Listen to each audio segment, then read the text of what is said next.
Le script commence avec Toya et ses amis combattant une paire de golems de mithril. L'épée de YAE se casse lorsqu'elle attaque le golem, et Toya pense que les golems sont vraiment résistants. Toya utilise alors la magie de téléportation pour déplacer les golems à 10 000 mètres au-dessus d'eux, et les golems chutent ensuite au sol. Ils se dirigent ensuite vers les golems, et les filles les battent en utilisant leurs attaques magiques.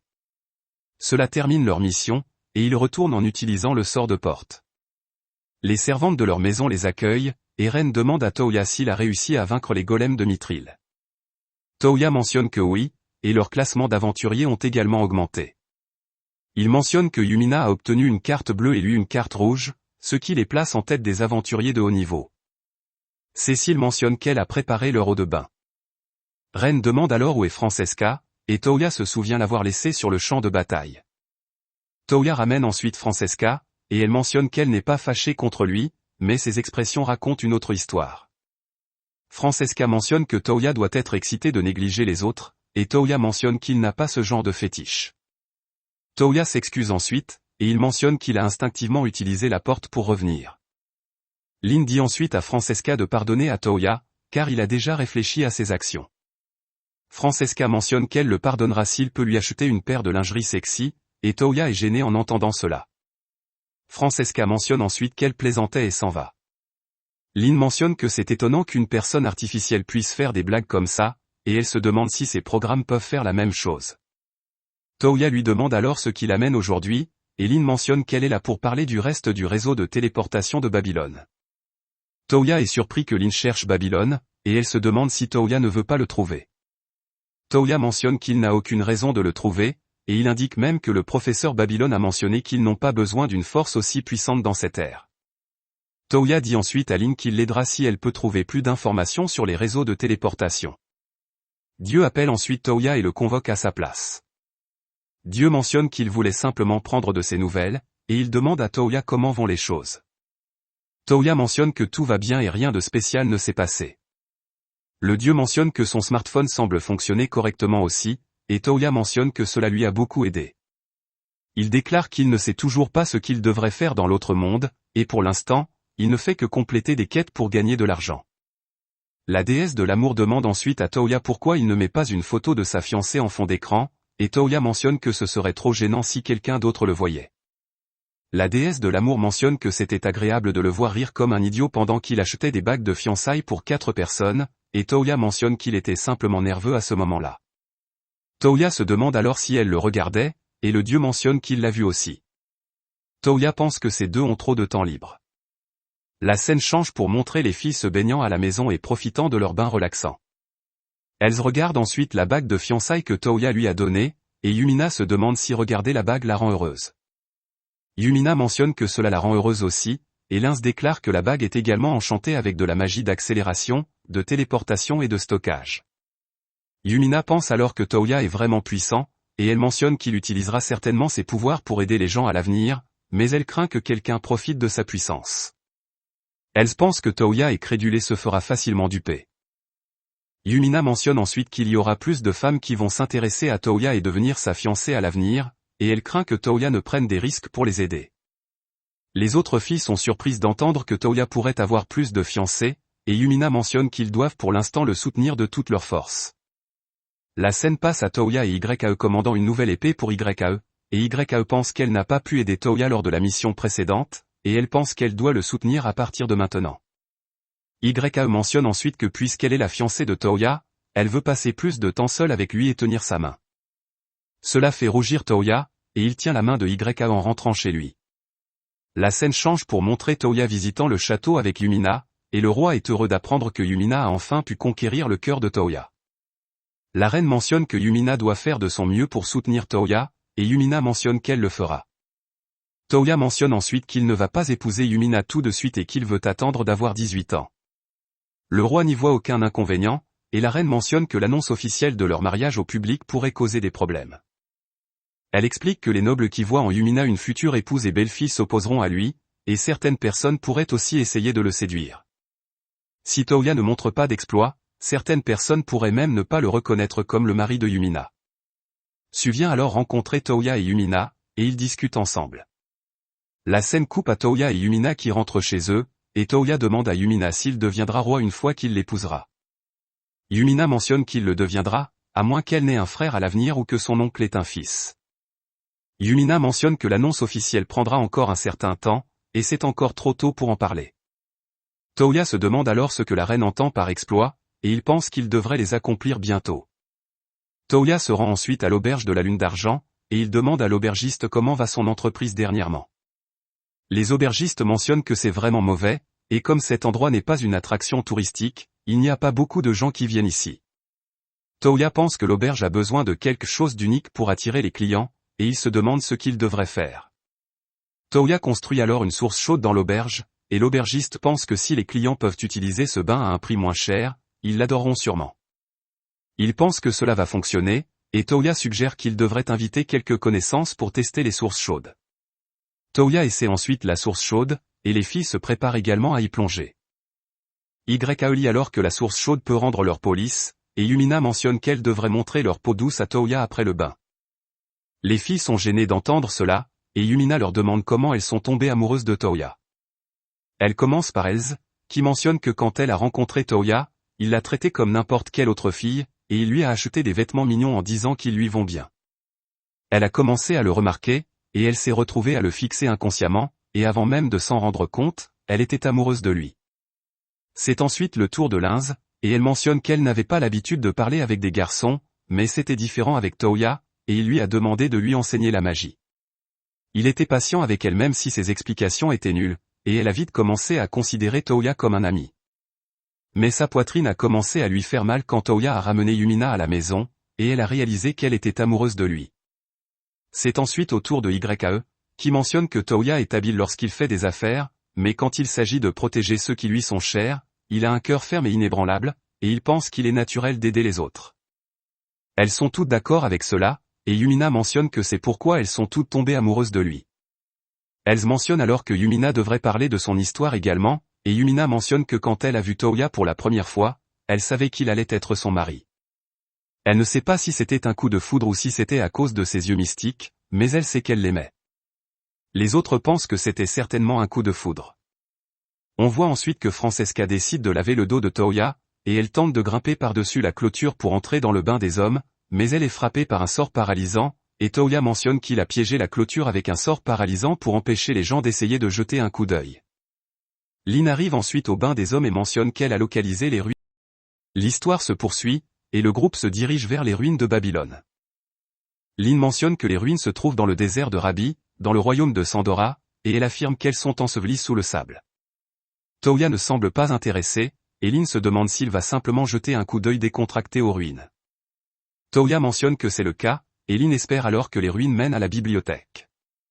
Toya se souvient alors que la civilisation ancienne a été détruite par les phrases, et il pense qu'il pourrait avoir besoin d'emprunter le pouvoir de Babylone pour les combattre. Il remarque ensuite une phrase poursuivant quelques personnes, et il s'engage dans le combat contre la phrase. Elles utilisent alors la magie du vent pour protéger les personnes de la phrase, et Linz les guide en sécurité. YAE demande ensuite à Toya de la téléporter au sommet de la phrase avec son sort de porte, et Toya le fait. YAE attaque la phrase, mais en vain. La phrase les attaque ensuite, et ils esquivent. Ils pensent alors que s'ils sont touchés par une attaque comme celle-là, ils seront morts. Andae arrive alors, et il mentionne que cela faisait longtemps. Andae mentionne qu'il a senti la présence de la phrase, alors il est venu jeter un coup d'œil. Toya est surpris de voir qu'Andae connaît les phrases, et Andae mentionne qu'il ne s'attendait pas à ce qu'une classe intermédiaire passe à travers la barrière. Andae défait ensuite la phrase d'un seul coup de pied, et Toya lui demande comment il a fait. Andae mentionne qu'il a simplement utilisé des vibrations à la même fréquence que la phrase, et Toya lui demande ce qu'il entend par barrière. Andae explique que la barrière est comme un filet, et elle protège ce monde contre l'invasion étrangère, mais des fissures apparaissent dans la barrière, et les phrases les utilisent pour envahir. Andae explique que cette phrase était simplement un soldat cherchant le roi endormi, puis il part. La scène coupe à Toya et au groupe fournissant de l'eau aux personnes qu'ils viennent de sauver, et les personnes sauvées les remercient. La leader du groupe se présente comme Rebecca, une aventurière. Toya pense qu'ils ne sont pas équipés pour voyager dans le désert, et Rebecca explique que tous ne sont pas des aventuriers et que certains sont des esclaves. Ils sont en voyage pour trouver un moyen de retirer leur collier d'esclave. Elle explique que les colliers ne peuvent être enlevés que par leur maître, mais qu'il est mort. Ils voyagent donc vers un autre pays dans l'espoir de trouver quelqu'un qui puisse retirer les colliers. Toya pense alors qu'ils pourraient peut-être retirer leurs colliers, et il utilise des apports pour retirer tous leurs colliers d'esclaves. Toya leur demande ensuite ce qu'ils vont faire ensuite, et Rebecca mentionne que même si leurs colliers ont été retirés, leur statut d'esclave persiste toujours, et ils ne peuvent pas retourner au royaume de Sandora. Elle va les emmener dans un autre pays. Yumina leur demande s'ils aimeraient venir à Belfast, et Rebecca se demande qui elle est. Yumina se présente alors comme la princesse de Belfast, et elle mentionne que son pays serait prêt à les accueillir. Rebecca et les autres remercient alors Yumina, et Toya les téléporte à Belfast. Plus tard, Toya dit au reste du groupe que Rebecca et son groupe resteront chez lui pour le moment, et ils feront leur plan futur plus tard. Lynn demande alors à Toya qui était cet homme et comment Toya le connaît. Toya explique que son nom est Andae, et il l'a rencontré lorsqu'il est allé acheter les bagues de fiançailles. Il a vu Andae payer avec une pièce étrange et l'a aidé à payer son crêpe. Andae lui a dit qu'il n'avait pas d'argent et cherchait un emploi, alors il l'a aidé à s'inscrire à la guilde. Il déclare qu'il ne s'attendait pas à le voir dans le désert, et Francesca reconnaît alors la pièce, mentionnant qu'elle a été frappée il y a plus de 5000 ans. Les autres pensent que la pièce ne semble pas si ancienne, et Lynn pense qu'Andae semble suspect, car il connaît les phrases et il a aussi une pièce de plus de 5000 ans. Toya est d'accord, et elle lui demande ce qu'est exactement une phrase. Toya leur dit qu'il a reçu un message du docteur Regina Babylon il y a quelque temps, et que le docteur avait un outil qui pouvait voir dans le futur. Elle l'utilisait pour observer Toya et les autres. Mais un jour, les phrases sont apparues de nulle part et ont détruit l'endroit où se trouvait le docteur. Le docteur avait prédit que le monde serait détruit par les phrases, mais un jour, les phrases ont disparu soudainement, et le monde a été épargné. Lynn demande à Toya pourquoi il a gardé une chose aussi importante secrète, et Toya mentionne qu'il n'a pas trouvé le bon moment pour le leur dire. Lynn se demande ensuite si les phrases étaient vraiment aussi nombreuses à l'époque, alors pourquoi est-ce que personne ne les a vues jusqu'à présent. Toya mentionne ensuite qu'Andae lui a dit que la barrière qui protège le monde contre l'invasion étrangère a des fissures, et les phrases les traversent. Toya demande alors à Francesca si les gens ont combattu les phrases il y a 5000 ans, et Francesca mentionne qu'ils l'ont fait, et que le docteur a même développé une arme ultime pour les vaincre. Mais c'était trop tard, les phrases avaient déjà quitté le monde. Elle explique que l'arme ultime était un robot mobile appelé Framegear, et il est stocké dans le hangar de Babylone. Toya est excité de savoir que le docteur a développé un robot, et il espère que les ruines mènent au hangar. Ils arrivent ensuite à leur destination, et Toya remarque qu'il n'y a rien ici. Lynn utilise ensuite un sort de vent pour enlever le sable, et les ruines apparaissent. Toya entre alors dans les ruines et remarque qu'il n'est pas capable d'utiliser sa magie à l'intérieur. Toya pense qu'il est piégé et que l'arrêt de téléportation est la seule issue. Toya active l'arrêt de téléportation et il est téléporté à un autre endroit de Babylone. Une IA salue Toya dans l'atelier de Babylone et se présente sous le nom de Rosetta. Elle mentionne que seuls les élus peuvent entrer dans l'atelier, et Toya mentionne qu'il a déjà été reconnu comme l'élu par Francesca. Rosetta mentionne que cela simplifie les choses, et elle déclare qu'elle va tester s'il est vraiment l'élu. Comme test, Rosetta lui demande de deviner la couleur de sa culotte sans bouger de sa place. Toya pense que c'est stupide, mais il n'a pas le choix que de passer le test. Il utilise alors la magie du vent et du feu pour regarder la culotte de Rosetta, mais les vêtements de Rosetta sont résistants aux deux types de magie. Toya utilise ensuite le sens à distance pour voir à travers les vêtements de Rosetta, et il remarque qu'elle ne porte pas de culotte. Toya déclare alors que sa culotte est incolore, et Rosetta l'embrasse pour lui transférer la propriété de l'atelier. Rosetta fait ensuite visiter l'atelier à Toya, et Toya remarque que l'atelier n'est qu'une pièce blanche vide. Rosetta sort ensuite le panneau de contrôle, et elle mentionne que cette pièce peut être utilisée pour créer n'importe quel outil ou plateforme de production. Elle explique que seule elle et Toya peuvent utiliser l'atelier, et elle déclare que l'atelier peut également reproduire n'importe quel objet d'origine, mais les matériaux correspondants seront nécessaires. Toya pense qu'il peut simplement utiliser la modélisation pour fabriquer tout ce qu'il veut, mais cela pourrait l'aider à produire en masse. Toya essaie ensuite de copier son pistolet avec du mithril, et l'atelier crée une copie parfaite du pistolet. Rosetta mentionne qu'il peut également changer la conception du pistolet, et Toya remarque que l'atelier ne peut pas copier le programme installé dans le pistolet. Toya mentionne qu'il peut simplement réattacher le programme, et il pense que l'atelier est vraiment pratique car il peut aussi être utilisé pour gagner de l'argent. Toya demande ensuite à Rosetta pour le Framegear, et elle mentionne que le Framegear a été fabriqué ici, et elle a également assisté le docteur dans sa création. Toya demande à Rosetta si elle peut fabriquer le Framegear, et Rosetta mentionne qu'elle ne peut fabriquer que de l'équipement, et ils n'ont même pas les plans du Framegear.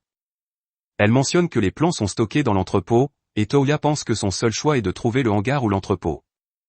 Toya mentionne ensuite qu'il devrait appeler tout le monde, et il utilise la porte pour les téléporter. Lynn est déçue qu'ils aient trouvé l'atelier au lieu de la bibliothèque, et Rosetta mentionne que l'atelier est bien plus utile que le jardin céleste. Toya se demande alors s'ils peuvent fusionner le jardin céleste et l'atelier. Francesca mentionne qu'ils le peuvent, et Toya déclare qu'ils devraient d'abord retourner le jardin et l'atelier à Belfast, et les fusionner là-bas. La scène change pour montrer Toya rentrant chez lui, et Rebecca et son groupe s'excusent auprès de lui de ne pas l'avoir traité avec respect, car il est le fiancé de la princesse. Toya mentionne que cela ne le dérange pas, et il n'est même pas un noble. Il mentionne qu'ils n'ont pas à être respectueux en parlant avec lui, et le groupe se sent soulagé d'entendre cela. Toya leur demande ce qu'ils ont l'intention de faire maintenant, et il mentionne que les 3 d'entre eux peuvent trouver du travail à la guilde. Rebecca mentionne qu'elle est inquiète pour les esclaves et se demande s'ils peuvent rester ici jusqu'à ce qu'ils trouvent du travail dans la ville. Toya mentionne que c'est bien pour lui, et il se demande s'il peut les aider d'une manière ou d'une autre. L'histoire se poursuit, et Toya visite le café-bibliothèque, Moonreader. La réceptionniste du café s'adresse à Toya en tant que propriétaire, et Toya demande à Rebecca comment va le café. Rebecca mentionne que tout va très bien, et les filles semblent également pleines de vie maintenant qu'elles ont trouvé des emplois. Toya explique ensuite que cette idée d'entreprise lui est venue sur un coup de tête, et il a fabriqué en série des bicyclettes dans l'atelier, qu'il a vendu à un commerçant pour réunir de l'argent afin d'ouvrir ce magasin. Rebecca mentionne que les livres que Linz a apportés ont particulièrement bien marché auprès des femmes, et Toya dit que c'est génial car acheter des livres coûte cher. Will demande ensuite à Toya s'il a fabriqué tout l'ameublement lui-même, et Toya confirme. Will déclare que cela doit être agréable de pouvoir utiliser la magie nulle, et il dit que son grand-père pouvait aussi l'utiliser, mais il n'y a pas d'affinité particulière avec cela. Toya demande alors à Will quel type de magie nulle avait son grand-père, et Will mentionne qu'il avait le sort appelé gravité, qui lui permettait de rendre plus lourd tout ce qu'il touchait. Mais cela ne rendait les choses qu'un tout petit peu plus lourdes, alors il n'y avait pas grand-chose à en faire. Toya mentionne qu'il ne devrait pas dire ça, et selon la manière dont c'est utilisé, cela pourrait devenir un sort ultime. La scène change avec Toya et Yumina visitant la guilde, et Yumina mentionne qu'elle veut aussi avoir une carte de guilde rouge comme tout le monde. Toya remarque alors une quête d'extermination de crabes sanglants et prend la quête auprès de la réceptionniste de la guilde. La réceptionniste demande ensuite à Toya s'il est le propriétaire du café Moonreader, et Toya confirme. La réceptionniste se présente alors comme Prime et mentionne qu'il y a un livre dans l'Empire Refraise appelé L'Ordre de la Rose, et elle lui demande s'il compte les stocker. Toya demande à Prime si cette série est déjà terminée, et Prime mentionne que oui, elle compte 15 volumes. Toya mentionne alors qu'il les commandera, et Prime déclare qu'elle attend cela avec impatience. Plus tard, Yumina demande à Toya s'il sait de quel genre est le livre L'Ordre de la Rose, et Toya mentionne qu'il ne sait pas. Il lui demande si elle en sait quelque chose, et Yumina mentionne qu'elle le sait. Elle explique que c'est une histoire sur l'ordre des chevaliers d'une nation décrivant le conflit entre l'ordre exclusivement masculin de la Rose et les défenseurs exclusivement féminins du Lys, et cela suit également la romance qui se développe entre les chevaliers au sein de l'ordre au milieu de ce conflit. Toya ne comprend pas comment la romance peut fleurir au sein de l'ordre alors que tous les chevaliers sont des hommes, et il comprend ensuite de quel genre de livre il s'agit. Toya mentionne alors qu'il a promis à Prime, alors ce ne serait pas correct de ne pas les acheter. Toya est ensuite surpris que Yumina sache de quel type de série il s'agit, et Yumina mentionne qu'elle connaît en fait l'auteur de ces livres, c'est pourquoi elle connaissait la série. Toya se demande alors si l'auteur est quelqu'un qu'il connaît, et Yumina déclare que Toya ne la connaîtrait pas car elle est reliée à Elran Refraise, la première princesse du royaume de Refraise. Yumina explique ensuite que l'Empire Refraise et le royaume de Belfast ont toujours été étroitement liés, et elle connaît la princesse depuis longtemps maintenant. À un moment donné, elle s'est retrouvée dans ces choses, et elle a finalement commencé à les écrire elle-même. Toya est surpris d'entendre tout cela, et il mentionne ensuite qu'il devrait éliminer le crabe sanglant avant d'acheter les livres.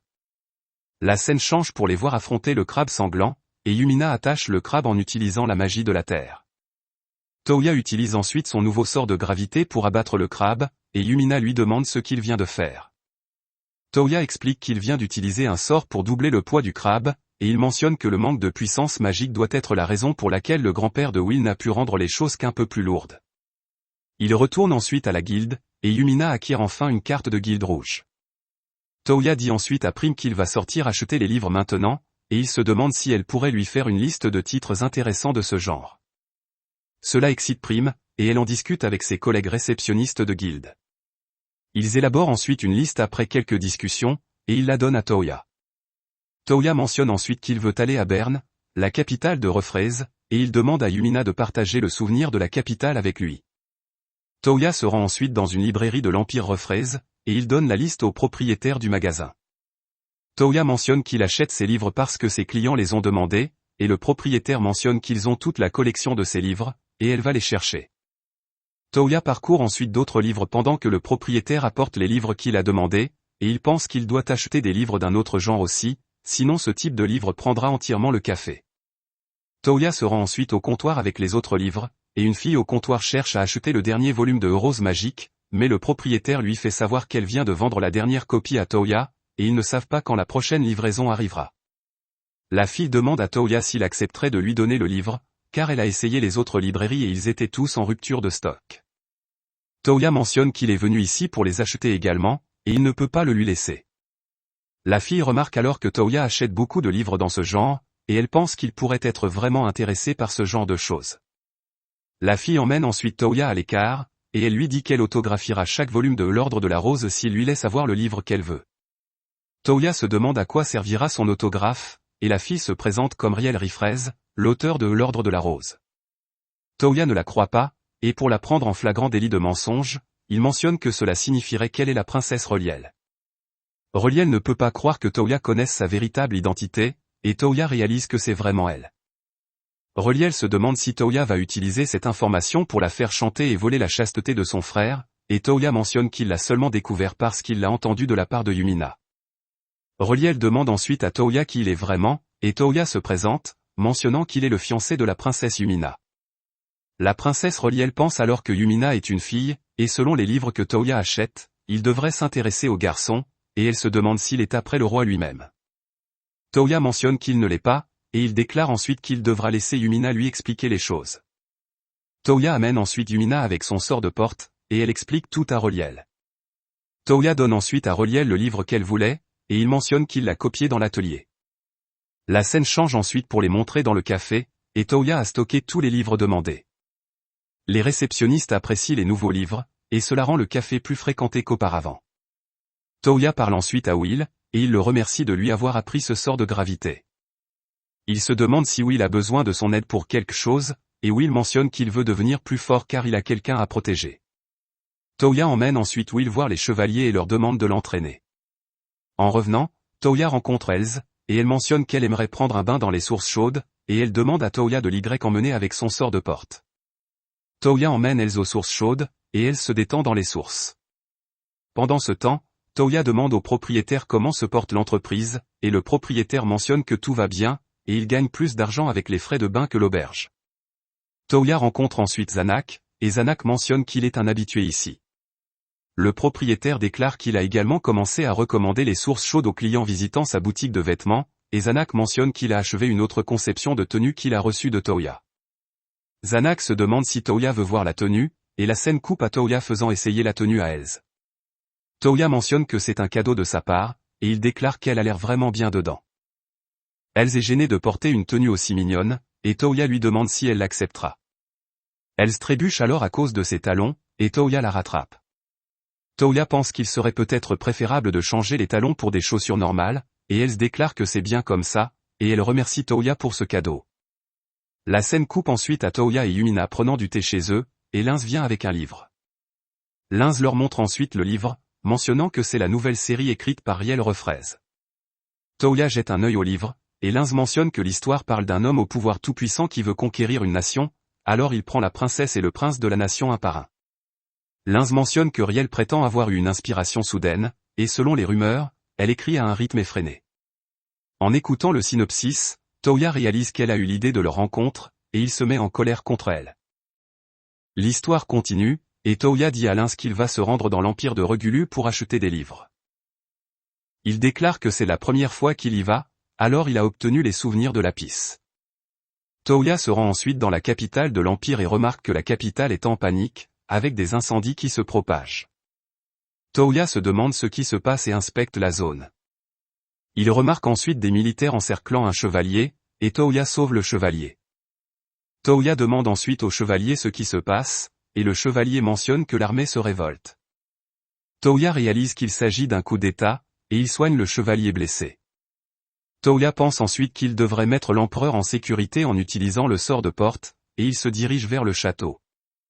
À l'intérieur du château, Toya entend une fille appeler à l'aide. Il utilise sa magie de recherche pour la localiser, la trouve, et la sauve. Il neutralise ensuite la personne qui tentait de lui nuire avec sa balle paralysante et soigne la fille avec de la magie. Toya remarque que la fille tremble, pensant qu'elle a dû être effrayée. Toya assure à la fille qu'elle va bien maintenant, et une chevalière nommée Carole arrive dans la pièce. Carole est heureuse de voir que la princesse va bien et mentionne que cet homme l'a sauvée. Toya se présente alors comme un aventurier de Belfast et explique qu'il est venu ici en utilisant la magie de téléportation pour acheter quelque chose. Apprenant que Toya peut utiliser la magie de téléportation, Carole lui demande de téléporter l'empereur, le prince et la princesse en sécurité. Toya mentionne que c'était son plan dès le départ, et la princesse se présente alors comme Lucia Rea Regulu. Toya leur demande ensuite s'ils devraient téléporter d'abord la princesse, et la princesse déclare qu'il devrait sauver son père et son frère d'abord. Toya est d'accord, pensant que les chances de survie de l'empereur sont vraiment faibles, et la princesse déclare qu'elle est prête au pire, mais elle ne peut pas s'échapper seule. Ils emmènent ensuite Toya dans la chambre à coucher de l'empereur et constatent que l'empereur est allongé par terre. Ils pensent qu'ils sont un peu en retard, et Toya demande au général Bazoar pourquoi il fait ça. Le général demande à Toya qui il est, et Toya se présente, expliquant qu'il est un étranger, et il décidera de quel côté prendre après avoir entendu pourquoi le général fait cela. Le général mentionne qu'il n'y a jamais eu de meilleur moment pour rompre leur traité de non-agression avec Belfast et les envahir, mais l'empereur hésitait encore à le faire. Toya demande ensuite au général s'il prévoit de déclencher une guerre, et le général mentionne que oui. Toya déclare alors que Belfast a une alliance avec Mismed et Refraise, et il demande à Bazoar s'il pourra les vaincre tous les trois. Bazoar mentionne qu'il le peut et déclare qu'ils n'ont pas passé les 20 dernières années à ne rien faire. Bazoar invoque alors un démon en utilisant la magie, et Toya lui demande comment il a pu conclure un pacte avec un démon aussi puissant. Bazoar mentionne qu'il a offert au démon des sacrifices vivants de criminels de la capitale, et Toya lui demande comment il a obtenu assez de mana pour l'invoquer. Bazoar explique ensuite qu'il a un artefact appelé le bracelet d'absorption qui absorbe le pouvoir magique des autres. Toya pense que c'est pourquoi son corps se sentait engourdi et pense qu'il lui donnera plus de pouvoir magique s'il reste ici. Il essaie ensuite d'utiliser des apports pour arracher le bracelet d'absorption, mais cela ne fonctionne pas, et le général explique que le démon a une capacité unique appelée annulation magique, et la même capacité unique se trouve chez celui qui a conclu un pacte avec lui. Toya essaie ensuite d'utiliser son arme à feu contre lui, mais cela ne fonctionne pas non plus, et le général explique qu'il a aussi le bracelet de protection qui le protège de tous les types d'attaques physiques. Toya téléporte ensuite l'empereur, la princesse et Carole dans sa maison et mentionne qu'il se retirera pour aujourd'hui, lançant un sort de glissade sur le sol où se trouve Bazoar. Cela fait glisser Bazoar, et Toya pense que le bracelet absorbera éventuellement son sort. Toya utilise ensuite aussi la magie d'illusion pour lui faire voir des insectes autour de lui et quitte avec son sort de porte. La scène coupe vers la maison de Toya, et il déclare qu'il a déjà utilisé la magie de guérison sur l'empereur, et le reste dépend du médecin. Elle se demande ensuite à Toya comment il finit toujours par avoir des ennuis, et Toya déclare qu'il ne sait pas. Toya mentionne ensuite qu'il y a plus de 10 000 soldats dans la capitale et seulement 1000 chevaliers. Yumina mentionne que c'est une situation terrible, et YAE déclare qu'ils doivent faire quelque chose à ce sujet. Toya mentionne ensuite qu'il a déjà une idée, déclarant qu'il n'aime pas tourmenter quelqu'un, mais il n'a pas le choix. Lucia dit alors à Toya que l'empereur ira bien s'il continue de se reposer. Toya pense que c'est une bonne nouvelle, et elle demande à Toya de l'appeler Lu. Toya est d'accord, et Lucia déclare que cela la rend heureuse. Toya remarque alors que Yumina les espionne, et elle se présente à Lucia comme la première princesse de Belfast, et Lucia se présente également. Yumina pense que Lucia a dû vivre une expérience terrible à cause de tout cela, et Lucia déclare que Toya l'a aidé à échapper à cette crise. Yumina mentionne qu'elle est heureuse d'apprendre que son fiancé a pu aider, et Lucia est surprise d'apprendre qu'elle est la fiancée de Toya. Toya mentionne ensuite qu'il se rendra au château pour rendre compte au roi, et Yumina demande ensuite à Lucia si elle est également amoureuse de Toya. Cela surprend Lucia, et elle essaie de le nier, mais elle pense que Toya est un homme fiable et fort. Yumina comprend ses sentiments et pense qu'elle s'entendrait bien. Yumina mentionne qu'elle a quelque chose à discuter avec elle à ce sujet et lui demande de parler en privé. La scène change pour montrer le palais, et Touya raconte tout au roi. Le roi mentionne qu'il ne s'attendait pas à recevoir à la fois de bonnes et de mauvaises nouvelles aujourd'hui, et il déclare que Yumina aura bientôt un frère ou une sœur. Touya félicite le roi, et le roi mentionne qu'il a des sentiments mitigés à ce sujet, car il espérait que Touya lui succéderait. Touya mentionne que si le roi a un fils, il serait juste que lui hérite du trône. Le roi demande ensuite à Touya s'il hériterait du trône s'il s'agit d'une fille, et Touya mentionne qu'il n'a jamais dit cela. Le roi mentionne alors qu'il comprend le plan de Touya pour vaincre le général Bazoar et lui demande de procéder. Touya se rend ensuite à l'atelier pour prendre des dispositions pour le combat, et Rosetta mentionne que le bracelet d'absorption et le bracelet de protection étaient stockés dans l'entrepôt de Babylon, et Touya se demande s'ils ont fui. Rosetta mentionne qu'il y a une chance que cela se produise, et elle déclare que le gardien de l'entrepôt est très maladroit. La scène change pour montrer la maison de Touya, et on voit que l'empereur s'est réveillé. L'empereur remercie alors Touya de les avoir sauvés et déclare que le soulèvement a été causé par sa faiblesse. Touya demande ensuite à l'empereur ce qu'il va faire maintenant, et l'empereur mentionne qu'il doit trouver un moyen de vaincre Bazoar. Touya déclare alors qu'il a déjà un plan et peut récupérer la capitale demain. La princesse demande ensuite à Touya s'il pourrait d'abord chercher le prince avant de s'occuper du général, et Touya demande ensuite à la princesse si le prince a des caractéristiques uniques. La princesse ne peut penser à aucune caractéristique unique, et Touya utilise le sort de rappel pour voir les souvenirs de Lucia. Touya mentionne ensuite qu'il a rencontré le prince dans la capitale, mais l'a laissé derrière car il ne savait pas que c'était le prince. Il utilise ensuite le sort de recherche pour le localiser, et il obtient une correspondance. Il demande à l'empereur s'il sait ce qu'est cet endroit, et l'empereur mentionne que c'est la maison du général Romero, et le général Romero était toujours en désaccord avec Bazoar et le garde probablement en sécurité. La princesse est soulagée d'apprendre que son frère est sain et sauf, et elle remercie Touya de confirmer sa sécurité. L'empereur demande ensuite à Touya s'il est sûr qu'il pourra gérer la capitale tout seul, et Touya mentionne qu'il se débrouillera car il a des alliés puissants de son côté. La scène change pour montrer la capitale de l'empire de Regulu, et Touya dit à Elz, YAE et ses familiers de réprimer l'armée, tandis qu'il dit à Yumina et Lins de fournir un tir de couverture avec la magie et les armes à feu. Il déclare qu'il abattra le démon et le général, et ils suivent tous ses ordres. Le général invoque ensuite le démon, et Touya l'attaque avec son épée. Touya augmente le poids de son épée au moment de l'impact, et cela défait le démon. Touya va ensuite affronter le général, et le général mentionne qu'il a toujours la compétence d'annulation magique. Touya sort alors une chambre en verre de sa réserve et mentionne qu'il y a une slime de vase à l'intérieur. Il explique qu'une slime de vase produit une odeur extrêmement nauséabonde après sa mort, et la slime à l'intérieur est morte depuis 1 heure. Il utilise le sort de porte pour téléporter Bazoar à l'intérieur de la chambre. Bientôt, Bazoar perd connaissance à cause de l'odeur nauséabonde de la slime, et la scène change pour montrer l'empereur diffusant un message dans l'Empire avec l'aide du smartphone de Touya. L'empereur mentionne qu'ils ont réprimé le soulèvement et capturé la personne derrière cela. Il s'excuse auprès du peuple pour n'avoir pas pu les protéger, et plus tard, on voit que le prince s'est réuni avec sa famille. Touya retourne ensuite dans sa maison, et la princesse Lucia remercie Touya de l'avoir aidé. Les filles mentionnent ensuite que Touya sent mauvais, et il déclare que c'est parce qu'il a touché le général en récupérant les bracelets. Les filles mentionnent ensuite que la stratégie de la slime était vraiment dégoûtante, et Touya déclare qu'il n'avait pas d'autre choix. L'histoire se poursuit, et Touya visite l'empire de Regulu avec le roi de Belfast. Le roi de Regulu remercie Touya de les avoir sauvés et mentionne qu'il aimerait le récompenser d'une manière ou d'une autre. Touya déclare qu'il n'y a pas besoin de ça. Le roi de Belfast mentionne que Touya a répondu de la même manière lorsqu'il a tenté de lui accorder un titre à Belfast, mais c'était fortuit qu'il ait accepté sa fille. Le roi de Regulu demande ensuite à Touya s'il accepterait également sa fille, et il mentionne que si Touya épouse la princesse des 2 régions, cela renforcerait l'alliance entre les 2 nations. Touya essaie de le nier, mais Yumina intervient et déclare qu'elle est d'accord avec Lucia de devenir la fiancée de Touya. Elle mentionne qu'elle a déjà confirmé les sentiments de Lucia pour Touya et a également obtenu l'accord des autres fiancés. Le roi ne peut pas croire que cela a déjà été discuté en profondeur, et il demande à Lucia si elle en est sûre. Lucia mentionne que oui, et la scène coupe à Lucia rencontrant les autres fiancés.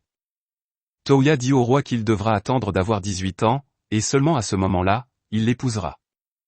Le roi déclare que cela lui convient, et cela signifierait que Belfast et Regulu pourraient former une alliance d'un niveau égal.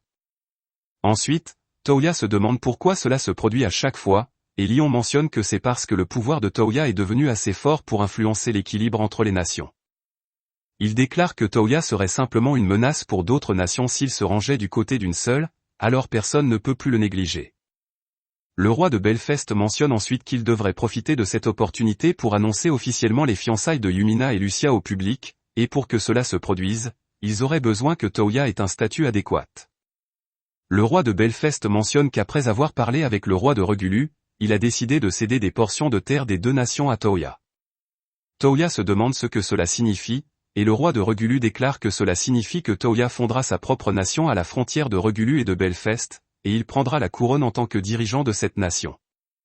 Il mentionne que cela pourrait être appelé une nation, mais c'est une terre sans habitants, et comme ce serait une nation indépendante, il serait libre de faire ce qu'il veut.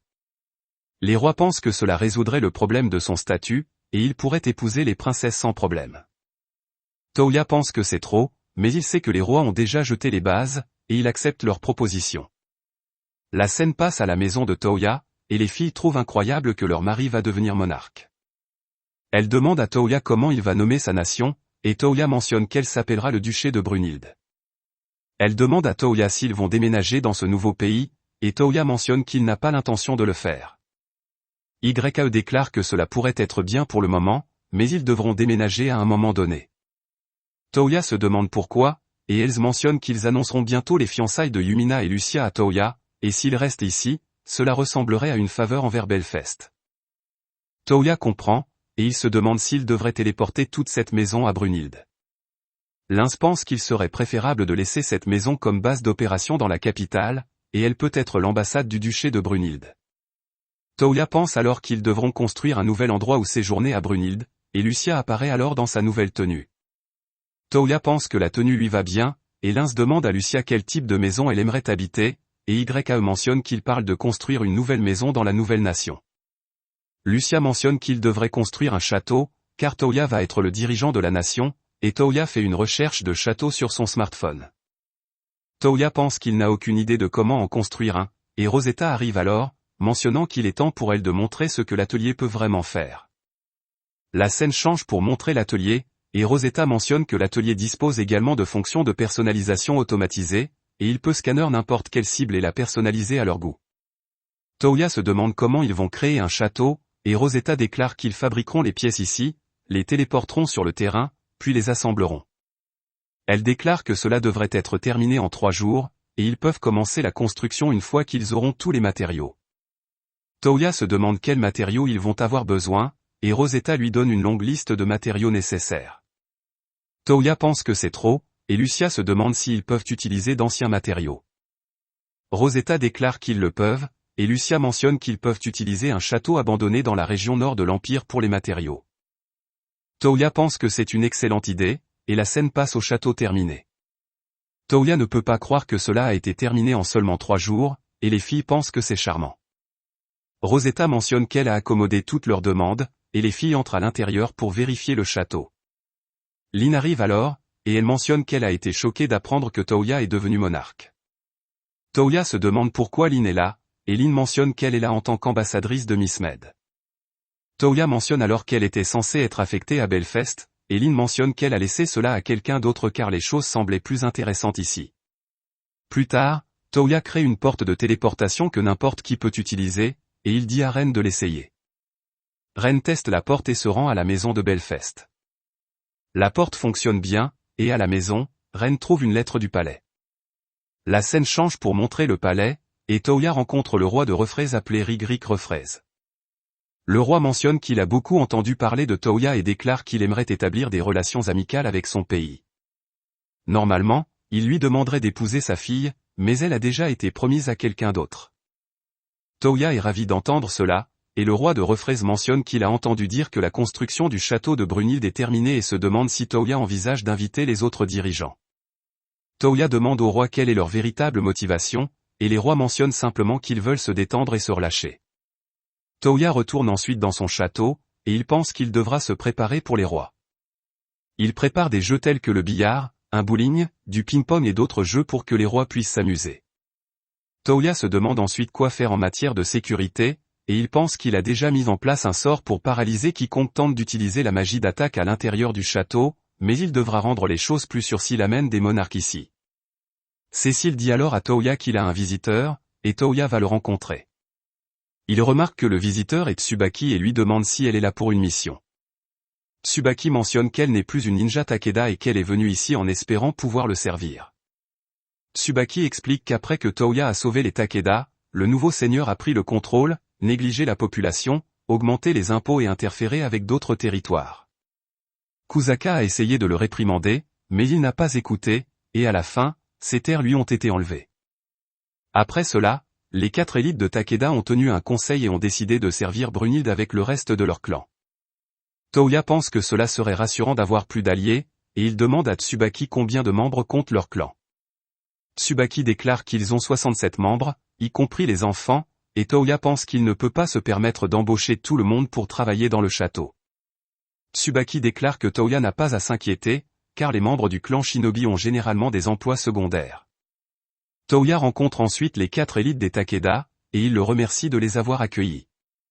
Toya mentionne qu'il cherchait des mains supplémentaires pour leur nouveau pays, et les 4 élites déclarent qu'il peut leur confier les guerres et la garde du château. Ils pensent que c'est impressionnant que Toya soit devenu monarque, et ils le mettent en garde de ne pas faire la même erreur que leur seigneur. Toya leur demande si Kusaka est dans les parages, et il mentionne qu'il voulait lui poser quelques questions. Toya rencontre ensuite Kusaka et lui demande comment attirer des marchands dans son pays.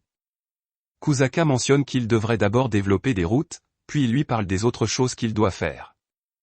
Toya commence alors à suivre les conseils de Kusaka, et sa nation commence à se développer. On voit ensuite que Lucia travaille dans le château, et les autres filles lui disent qu'elle n'a pas besoin de travailler si dur. Lucia mentionne qu'elle veut juste apprendre beaucoup pour pouvoir être utile à Toya, et elle pense que Toya a été occupée ces derniers temps. Toya pense alors que sa nation commence enfin à prendre forme, et Lucia lui apporte une boîte à lunch. Toya ouvre la boîte à lunch, et Lucia mentionne qu'elle a entendu de Yumina que Toya aime la nourriture d'Ishen, et elle a demandé à Tsubaki de lui montrer comment les faire. Toya goûte la nourriture, et il pense que c'est incroyable. Lucia est contente d'entendre cela, et la scène passe à Toya invitant les autres monarques dans son château. Il leur montre la salle de divertissement, et tout le monde s'amuse à jouer les uns avec les autres.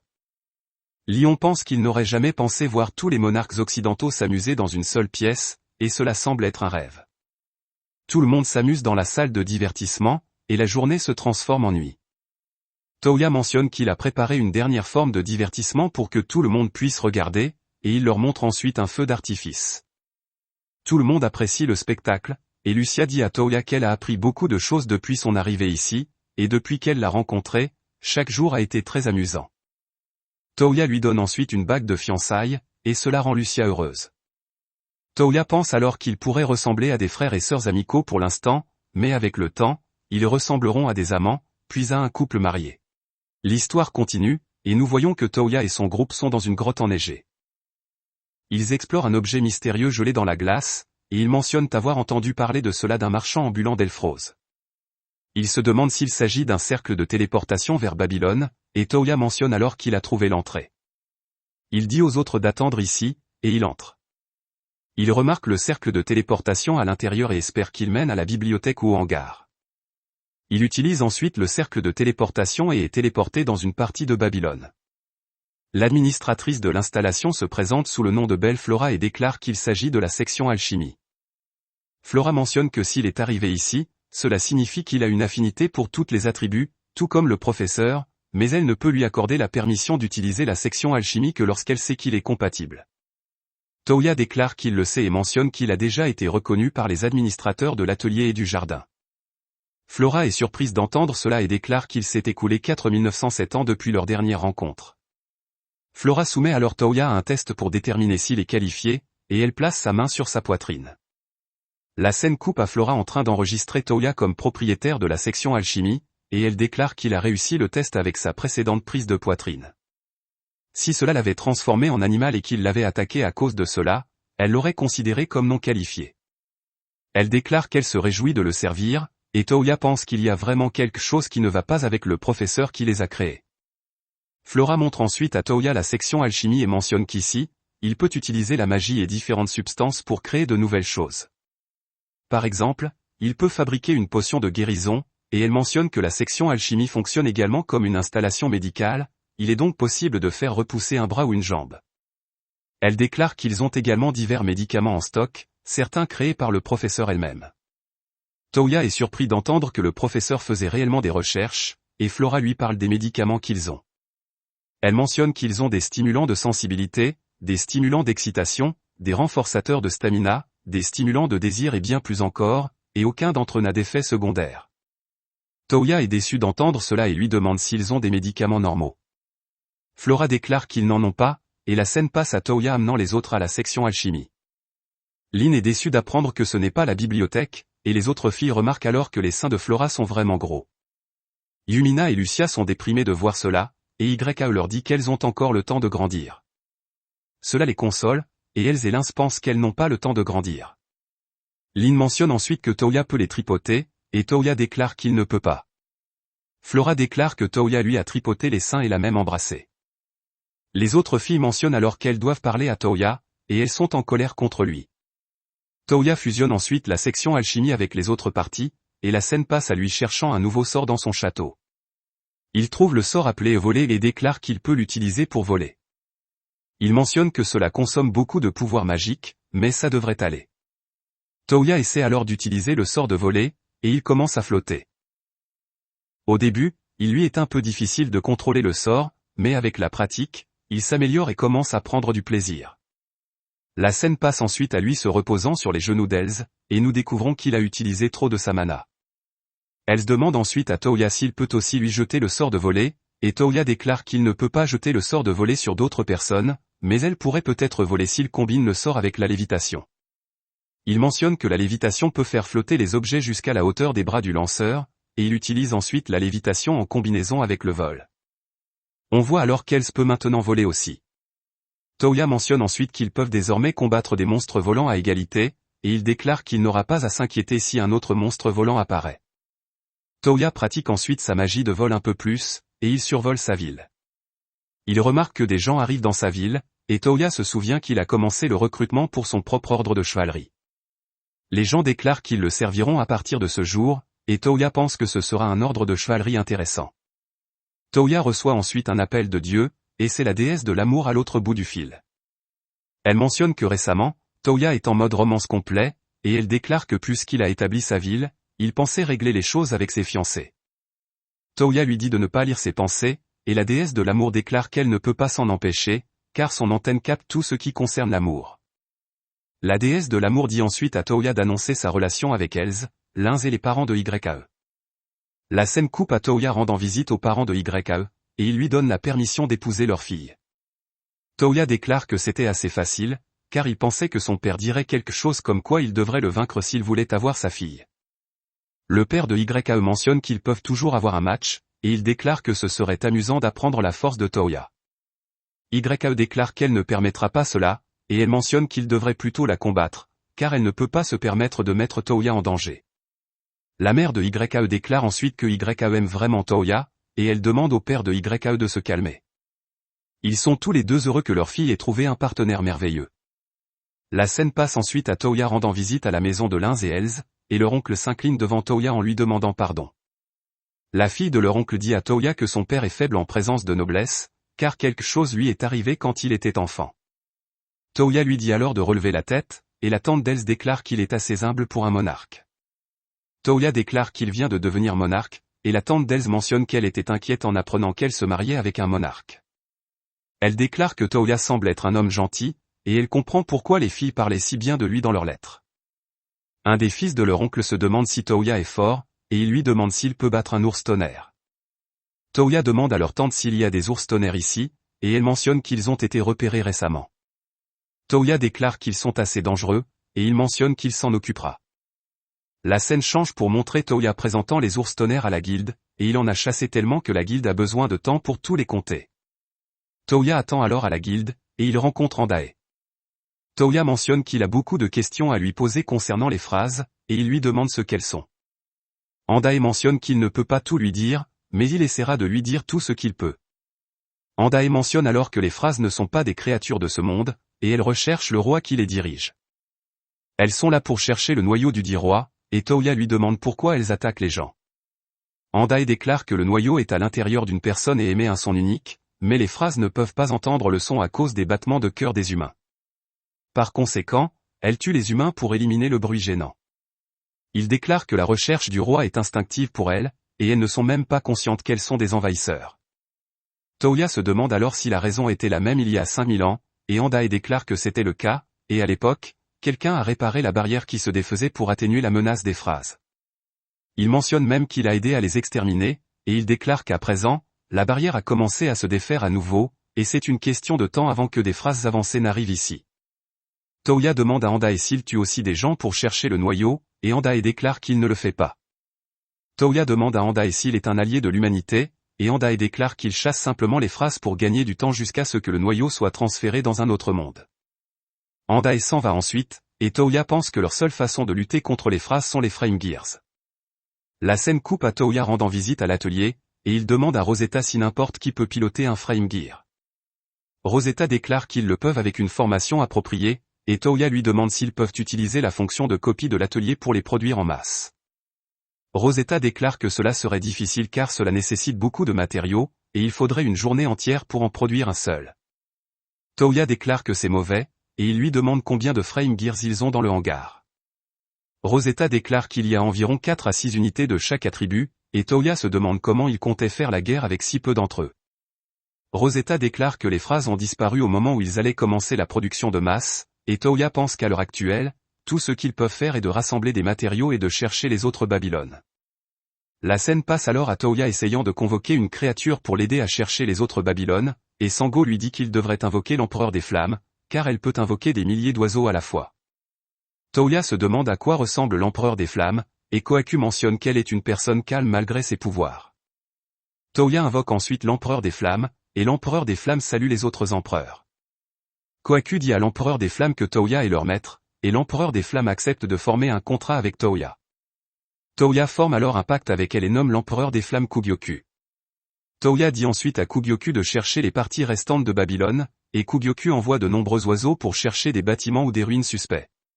L'histoire commence avec Toya se réveillant au lit avec Yumina, et il souhaite que cela puisse durer éternellement.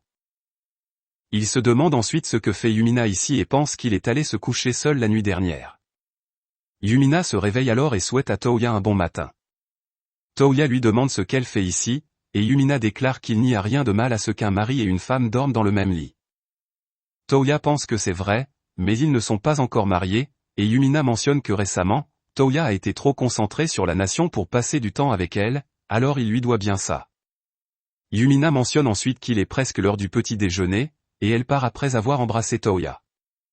Plus tard, Toya en parle avec Kohaku, et elle déclare que d'avoir 5 femmes doit être difficile. Kugyoku arrive alors et informe Toya qu'elle a reçu des nouvelles des oiseaux éclaireurs.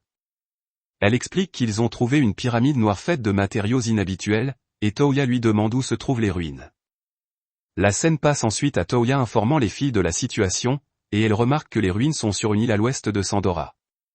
Elle mentionne que ce sera leur 4e Babylone, et Toya espère que c'est soit le hangar, soit la réserve. Les filles parient alors sur ce que ce pourrait être, et Toya se souvient que Andae lui a dit que des phrases avancées arriveront bientôt, alors il espère qu'ils pourront obtenir les Frame Gears bientôt. La scène passe au groupe sur l'île, et il remarque qu'il n'y a aucune personne vivant sur l'île. Lin déclare que cela pourrait signifier que l'île est remplie de nombreux monstres sauvages, et ils entendent quelque chose. Ils prennent tous des positions de combat, et un monstre charge vers eux. Toya essaie de tirer sur le monstre, mais Yumina le devance, et les autres filles travaillent ensemble pour éliminer le monstre. Toya n'a pas l'occasion de faire quoi que ce soit, et il pense qu'il en prendra un la prochaine fois. Mais il n'a pas la chance d'attaquer les monstres suivants non plus, et il est déçu. Paula montre ensuite à Toya les ruines, et Toya entre à l'intérieur. Il remarque qu'il y a un cercle de téléportation à l'intérieur et informe tout le monde qu'il va se téléporter. Toya est ensuite attaqué par une fille. La fille mentionne que c'est la première fois que quelqu'un esquive son attaque instantanée mortelle, et Toya lui demande qui elle est. La fille se présente comme Fred Monica, l'administratrice de Babylone, et elle lui demande qui il est. Toya se présente, mentionnant qu'il est déjà le maître du jardin, de l'atelier et de la section alchimie. Fred Monica lui demande alors de prouver sa force, et elle tente de l'attaquer, mais Toya la fait glisser avec son sort de glissade. Toya voit ensuite sa culotte, et elle lui demande s'il l'a vue. Toya déclare qu'elle est trop jeune pour porter du noir, et Fred Monica l'attaque à nouveau. Toya utilise un bouclier pour la dévier, et il voit encore sa culotte. Fred Monica abandonne alors, l'embrasse, et l'enregistre comme le maître du hangar. Toya est heureux d'avoir enfin trouvé le hangar et demande à Fred Monica de lui montrer les Frame Gears. Fred Monica l'amène au hangar, et Toya pense que c'est assez spacieux. Fred Monica explique que la magie spatiale est utilisée à l'intérieur du hangar pour le rendre beaucoup plus grand. Fred Monica essaie ensuite d'ouvrir un hangar, mais elle est trop petite pour atteindre le bouton, et elle l'ouvre en le cassant avec sa clé à molette. Toya voit alors les Frame Gears, et Fred Monica mentionne que c'est le modèle original, donc c'est un ancien modèle. Toya se demande s'il peut y entrer, et Fred Monica mentionne qu'il le peut, mais il ne démarrera pas. Toya lui demande pourquoi, et elle explique que cela n'a pas de carburant. Elle explique que le Frame Gear utilise un liquide d'éther comme carburant, et elle mentionne que l'administrateur du laboratoire de recherche peut le fabriquer. Toya est déçu de savoir qu'ils doivent trouver le laboratoire de recherche pour le faire fonctionner, et Fred Monica mentionne que Flora pourrait savoir comment fabriquer le carburant. La scène passe à tout le monde à la section alchimie, et Flora mentionne qu'elle peut fabriquer du liquide d'éther, mais il sera inférieur à ce que l'administrateur du laboratoire de recherche pourrait faire. Toya déclare que cela ne posera pas de problème, et Flora lui demande s'il a du minerai d'éther. Flora explique que c'est un minerai ayant la capacité d'amplifier, stocker et libérer de l'énergie, et ils en auraient besoin en grande quantité. L'un se demande si Flora parle de pierre magique, et elle lui montre une pierre magique. Flora déclare que c'est un minerai d'éther, et Toya pense qu'ils doivent simplement trouver une grande pierre magique. Les filles informent Toya que les pierres magiques sont assez rares, et ils n'en ont jamais vu de grandes. Toya est déçue, et YAE suggère que le smartphone de Toya pourrait peut-être trouver une grande pierre magique. Le smartphone localise plusieurs grandes pierres magiques, et il y en a aussi une à Brunhilde. Toya extrait ensuite la pierre magique et la donne à Flora. Flora pense que cela fera l'affaire, et Toya pense qu'en un mois, le liquide d'éther sera prêt, et il pourra piloter le Frame Gear. Rosetta et Fred Monica apparaissent ensuite, et elles mentionnent qu'elles font un entretien léger. Rosetta déclare que même si le hangar est équipé de magie qui empêche la corrosion et la détérioration, la poussière peut toujours s'accumuler. Rosetta demande ensuite à Toya s'il aimerait essayer de s'asseoir dans le siège du pilote, et Toya est excitée à l'idée de le faire. La scène coupe à Toya assis dans le siège du pilote, et Rosetta explique qu'avec la pratique et la compréhension de la machine, Toya pourra le piloter facilement. Fred Monica déclare que l'unité gère tous les ajustements détaillés et assiste en lisant l'esprit du pilote. Toya pense qu'il a hâte de pouvoir le piloter et estime qu'il lui faudra un certain temps pour s'y habituer. Rosetta déclare qu'elle savait qu'une telle chose arriverait, alors elle a fabriqué quelque chose en privé, et elle montre à Toya une unité de simulation pour aider à s'entraîner à piloter le Frame Gear. Toya entre ensuite dans le dispositif de simulation, et Rosetta lance la simulation. Toya tente de courir et de sauter dans le Frame Gear, et il remarque alors qu'un autre Frame Gear est devant lui. L'autre est piloté par Fred Monica, et elle déclare qu'il devrait tester sa puissance au combat. Toya et Fred Monica se battent alors avec des épées, et Toya la bête. La scène passe ensuite au château de Brunhilde, et Toya a fabriqué des copies de l'appareil de simulation pour toutes ses fiancées. Il leur dit de s'entraîner avec l'appareil chaque fois qu'elles sont libres, et il déclare qu'à terme, il les rendra disponibles pour tout le monde au château. Il pense que pendant ce temps, ils peuvent également travailler sur la production de masse des Frame Gears, et ils devraient en avoir assez dans quelques mois. Il pense qu'il nommera les modèles produits en masse chevalier, et c'est alors que Sue arrive. Elle demande à Toya de la prendre pour femme, et Lem l'arrête en disant qu'elle embête Toya. Toya demande alors ce qui se passe, et Lem mentionne que Sue a reçu une offre de mariage arrangée. Toya lui demande qui serait son partenaire, et Lem mentionne que ce serait le prince Zabuenae, le premier prince de l'Aïa. Toya pense que cela ne semble pas être une mauvaise arrangement, et Sue déclare qu'elle ne se mariera pas avec un homme mystérieux. Lem est d'accord, expliquant que le prince Zabuenae a une mauvaise réputation, en particulier dans ses relations avec les femmes. D'innombrables dames nobles ont pleuré à cause de son traitement violent et odieux, et selon les rumeurs, c'est pourquoi on ne lui a pas permis de succéder au trône malgré ses plus de 30 ans. Toya déclare ensuite que leurs âges sont trop éloignés s'il a plus de 30 ans, et Lim mentionne que le prince prétend être tombé amoureux d'elle lors d'une fête sociale. Su mentionne qu'elle n'épousera pas ce prince idiot et demande à Toya de l'épouser à la place. Toya déclare qu'il est également opposé à ce que Su épouse ce prince idiot, mais c'est une question entre nations, et il ne peut pas la résoudre à sa seule discrétion. Toya consulte ensuite les autres filles à ce sujet, et elle mentionne qu'elle ne voit aucun inconvénient à ce que Toya épouse Su.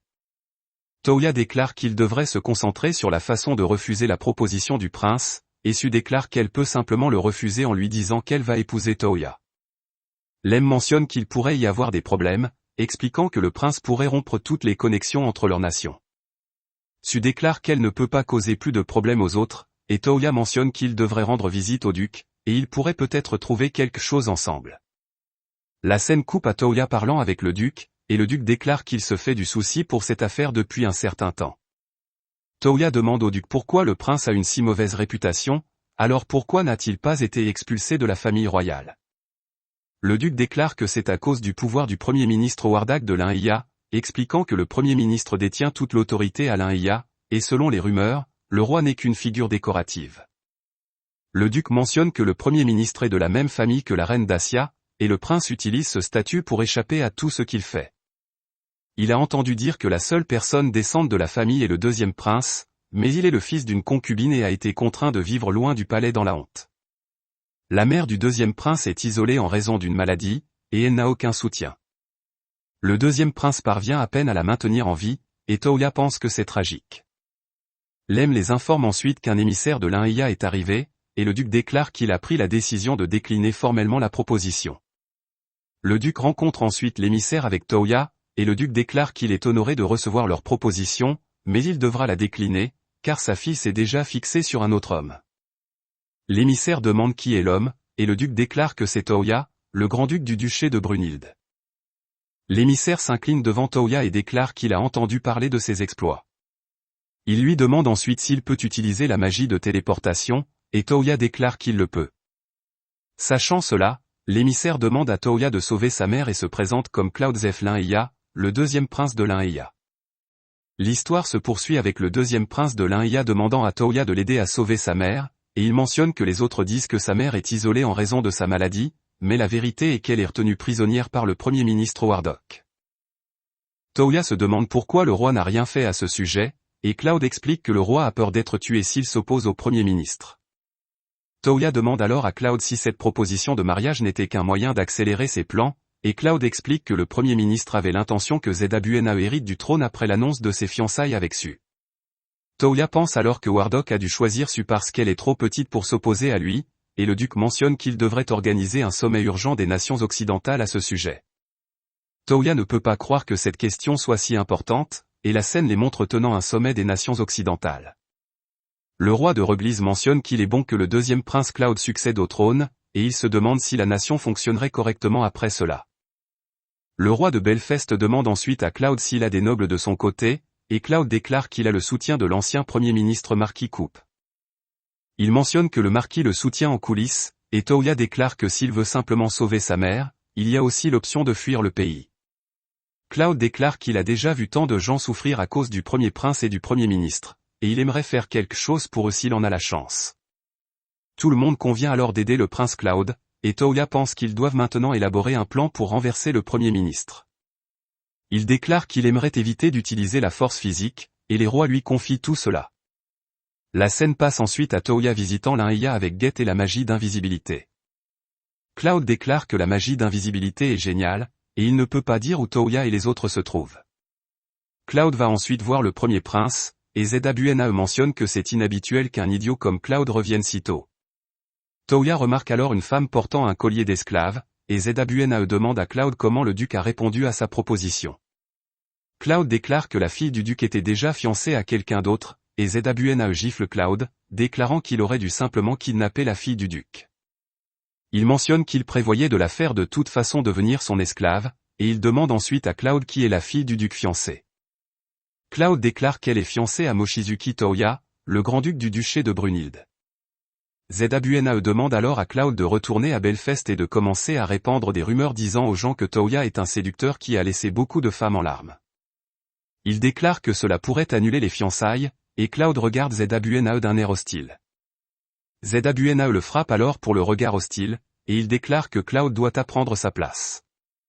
La reine arrive alors, et elle demande à Zwnae comment s'est déroulée la proposition. Zwnae lui dit qu'elle a été rejetée à cause de Cloud, et il demande à sa mère s'il ne peut pas succéder au trône sans être fiancé. La reine déclare qu'elle en parlera avec Wardok, et ils partent ensuite. La scène change à Toya soignant Cloud dans une pièce, et les filles mentionnent que le premier prince les a vraiment mises en colère.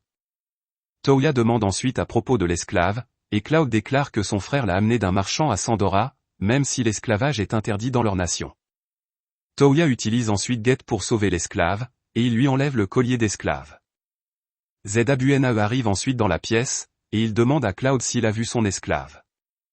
Cloud déclare qu'il ne l'a pas vu, et le Premier ministre demande à Zwnae ce qui se passe.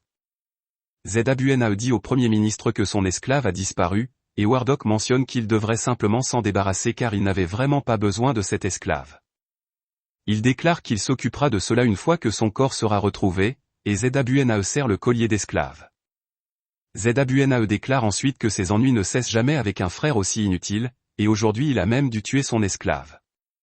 Le Premier ministre mentionne ensuite qu'il enverra éventuellement le deuxième prince au royaume de Palouf, et Zwnae déclare que Palouf a une reine et une femme noble qui correspondent à son goût. Le Premier ministre mentionne qu'il n'enverra pas de proposition de mariage, et la scène passe à Toya expliquant la situation à Cloud. Il mentionne que le Premier ministre prévoit d'utiliser Cloud pour déclarer la guerre au royaume de Palouf, et YAE pense que le roi de Palouf pourrait tuer Cloud de colère pour leur déclaration de guerre, et elle pense que c'est peut-être ce que le Premier ministre cherche. Toya pense alors qu'il devrait commencer l'opération et qu'il devrait commencer par sauver la mère de Cloud.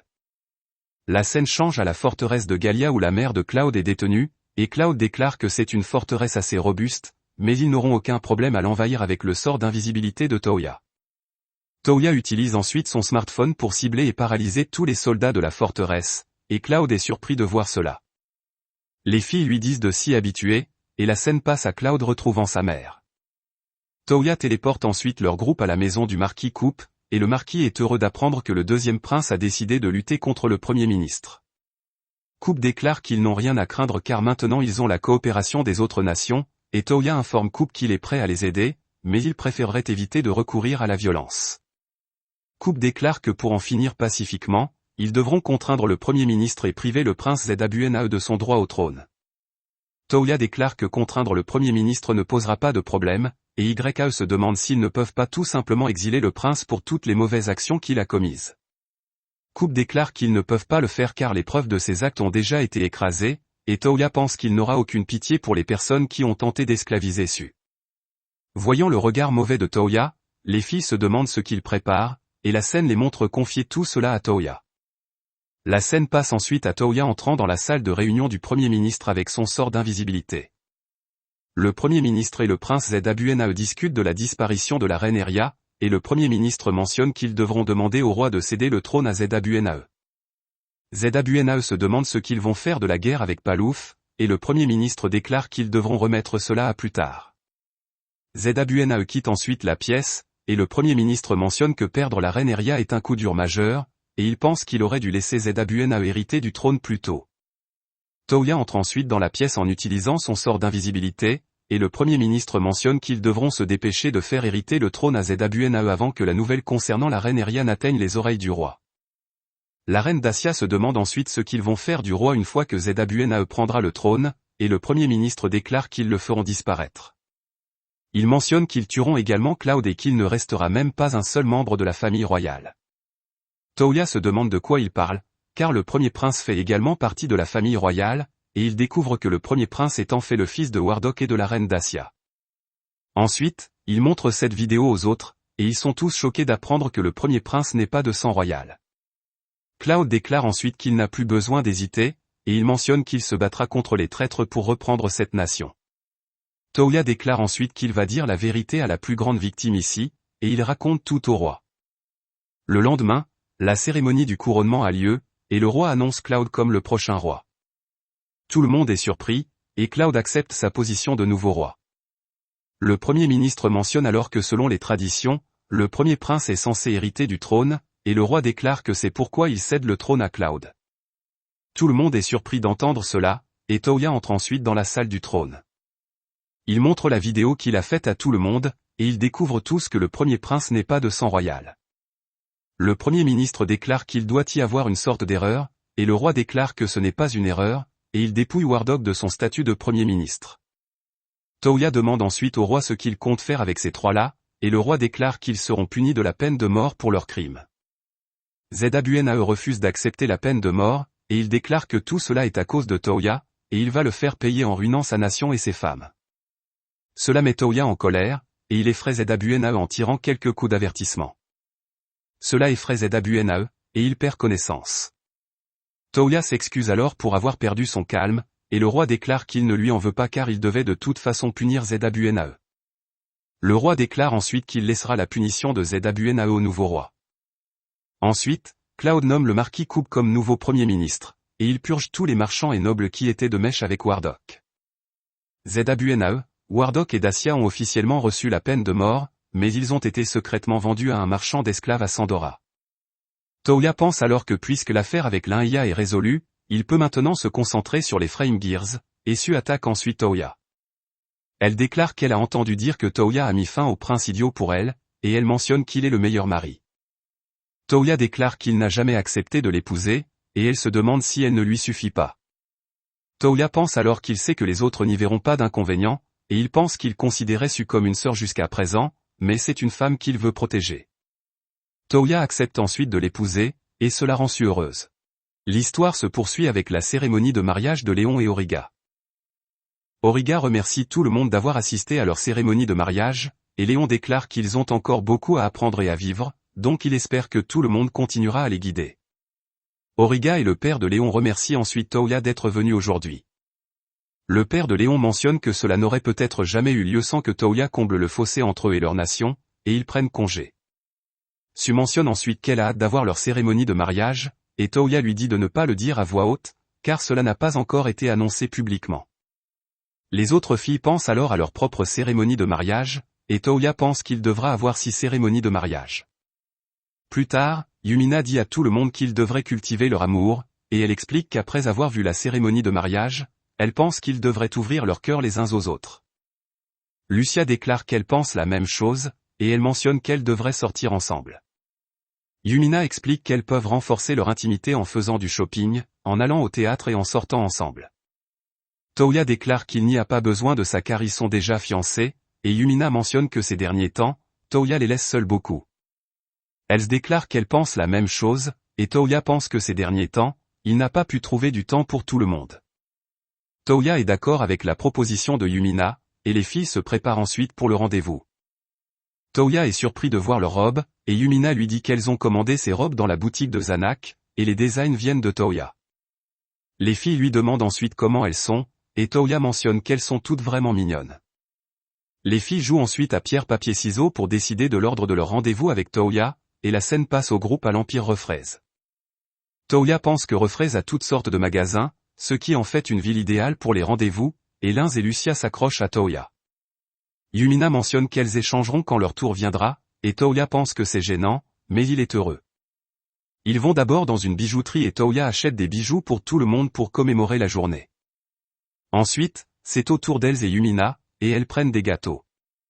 Yumina et Elz nourrissent Toya avec le gâteau, et c'est ensuite le tour de Yao et Lucia. Yumina montre ensuite à Toya une affiche pour une pièce de théâtre, et Toya pense que cette pièce ne semble pas convenir à un rendez-vous. Linz déclare alors que ce n'est pas vrai, et elle explique que c'est un conte romantique centré autour d'une femme. Elle explique ensuite davantage la pièce, et Elz l'arrête pour ne pas gâcher l'histoire. Toya pense qu'ils peuvent tous profiter d'une histoire d'amour, et ils devraient aller la voir. Certains voyous apparaissent alors, et ils menacent Toya de lui remettre tout son argent, et s'il n'en a pas, il peut partager ses filles avec eux. Les filles se chargent ensuite des voyous, et la scène passe à Toya se demandant s'il était bien de laisser ses voyous à la station des chevaliers. Linz déclare que c'était bien, et elle mentionne qu'il devrait laisser les habitants de Refraise s'occuper du reste. Yumina pense que ces gars ont ruiné leur rendez-vous, et Toya mentionne que ce n'est pas vrai car ils ont quand même pu profiter de la pièce. Il déclare qu'il était vraiment heureux de passer du temps avec tout le monde comme ça, et Elz mentionne qu'ils vont s'amuser davantage à l'avenir. Ils courent tous ensuite chez eux, et à l'entrée du palais, ils remarquent que Su les attend. Elle se met en colère contre eux de l'avoir laissé seul, et le lendemain, Toya a un rendez-vous avec Su. Certains enfants saluent Su en tant que princesse, et Su les salue également, en leur faisant savoir qu'elle est la grande duchesse.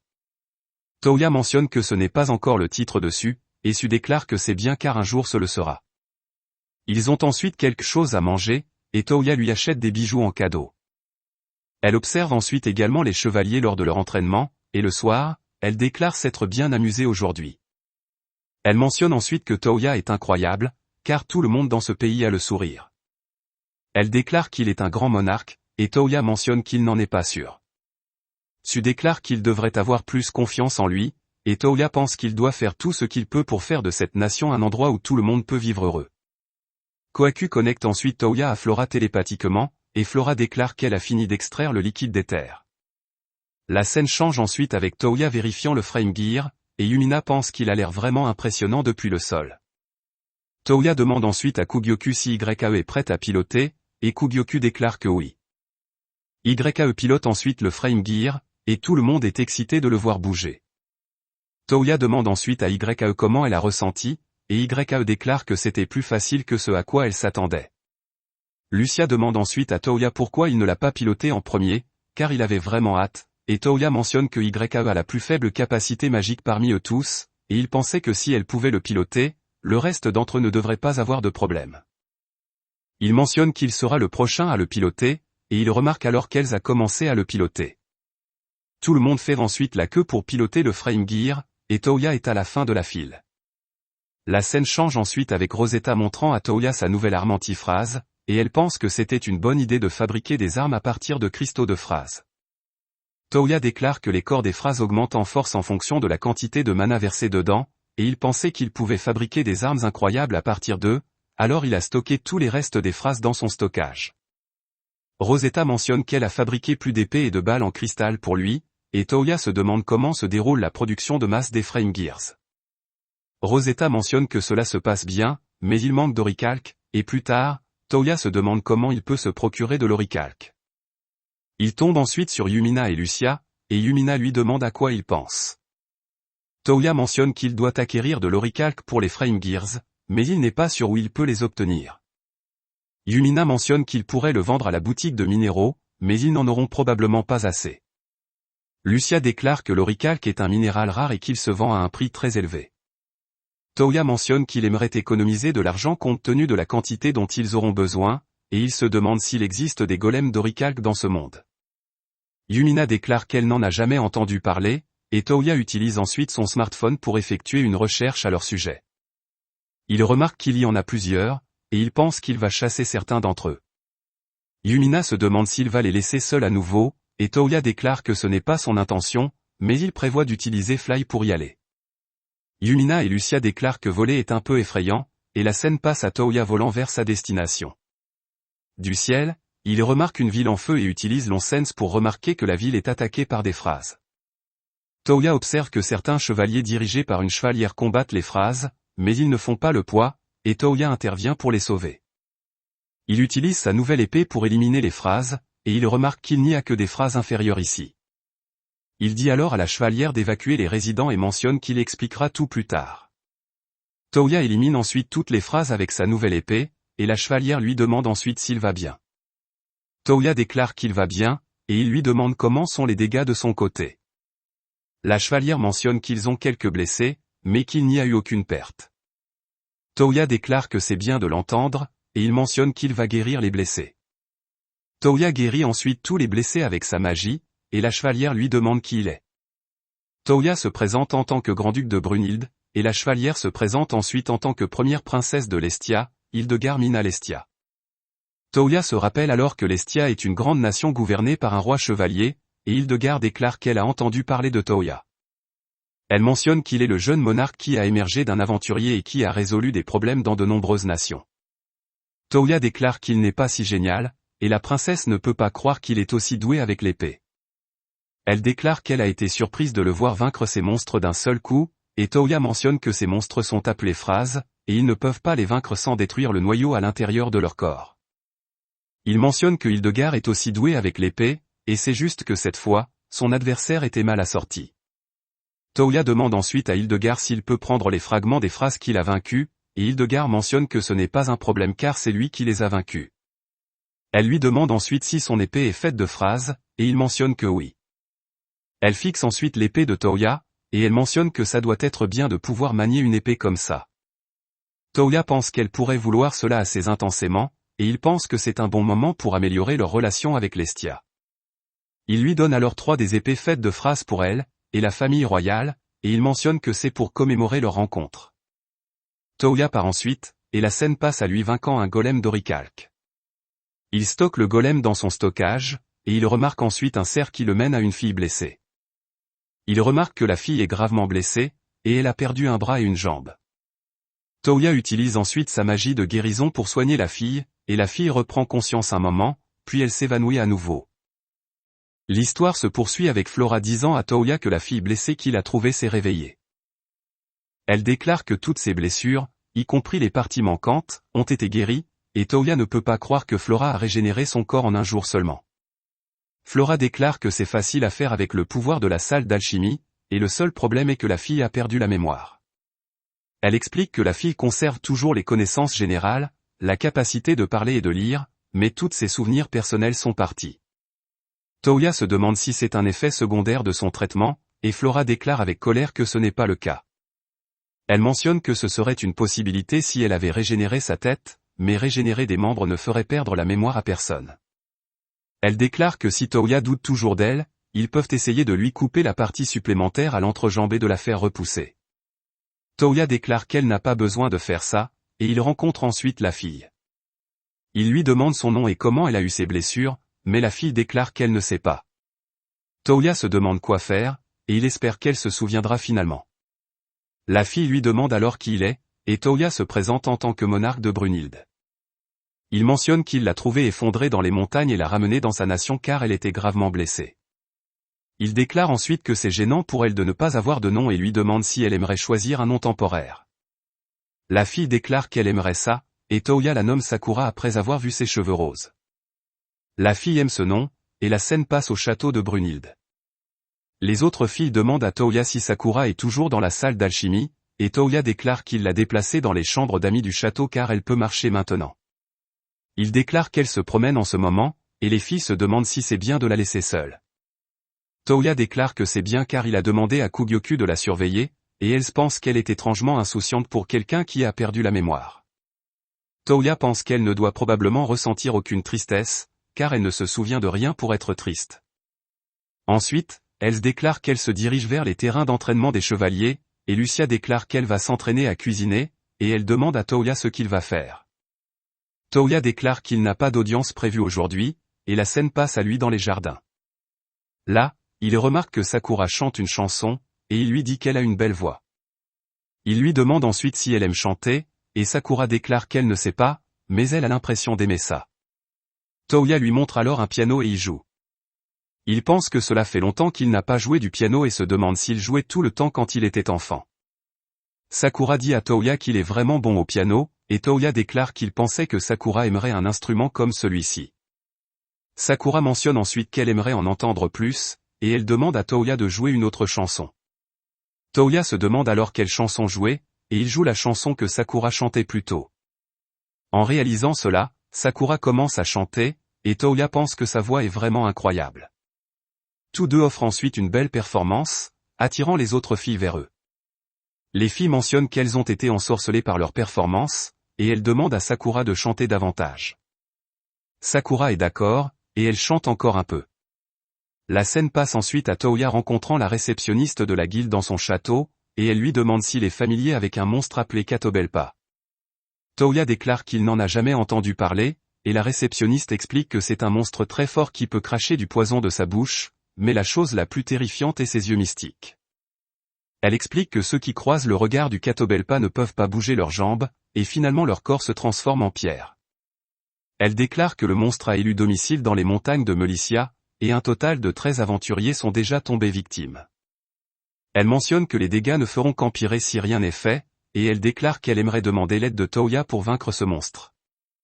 Toya lui demande si elle en a parlé à d'autres aventuriers, et la réceptionniste mentionne que non, car le seul qui peut rivaliser avec le rang de Toya est le roi précédent de Lestia, mais il ne devrait pas compter sur un homme dans la soixantaine.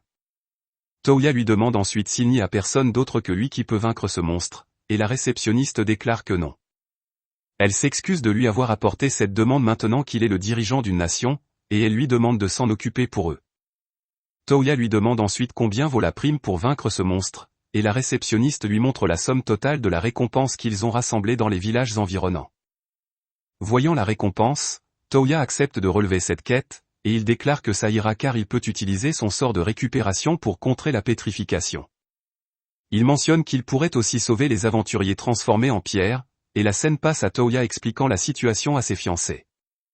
Elles ne peuvent pas croire que Toya a accepté la quête à cause de la prime, et Toya déclare qu'il ne pouvait simplement pas permettre au monstre de causer du tort à d'autres personnes.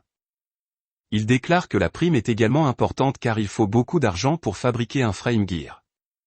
Ensuite, Linz déclare que le Catobelpa est un monstre rare, et Lynn explique qu'il n'y en a pas beaucoup car il est difficile pour eux de se reproduire. YAE se demande pourquoi, et Lynn explique que les mâles et les femelles ont tous deux des yeux mystiques, ils doivent donc éviter de se pétrifier mutuellement tout en essayant de se reproduire. Toya déclare ensuite qu'il partira maintenant, et il sera de retour le soir. Yumina mentionne qu'elles viendront aussi avec lui, et Toya décide de les emmener car il pense que ce ne sera pas trop dangereux. La scène passe ensuite à Toya donnant à YAE une épée en cristal de phrase, et il lui dit que ça s'appelle Touka. Il déclare que cela devrait rendre la défaite du Catobelpa plus facile, et les autres filles sont jalouses en voyant cela. Toya déclare qu'il a quelque chose pour chacune d'elles, et Francesca mentionne qu'elles sont arrivées à destination. Ensuite, le groupe entre dans la forêt et localise le Catobelpa en utilisant le smartphone de Toya.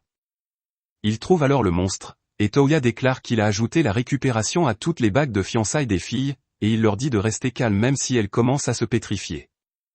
Elles attaquent toutes le Catobelpa, et le monstre utilise son poison. Linz ne peut pas éviter le poison à temps, et Toya intervient pour la sauver. Toya sort ensuite son épée et décapite le monstre, mais le monstre parvient à pétrifier ses jambes.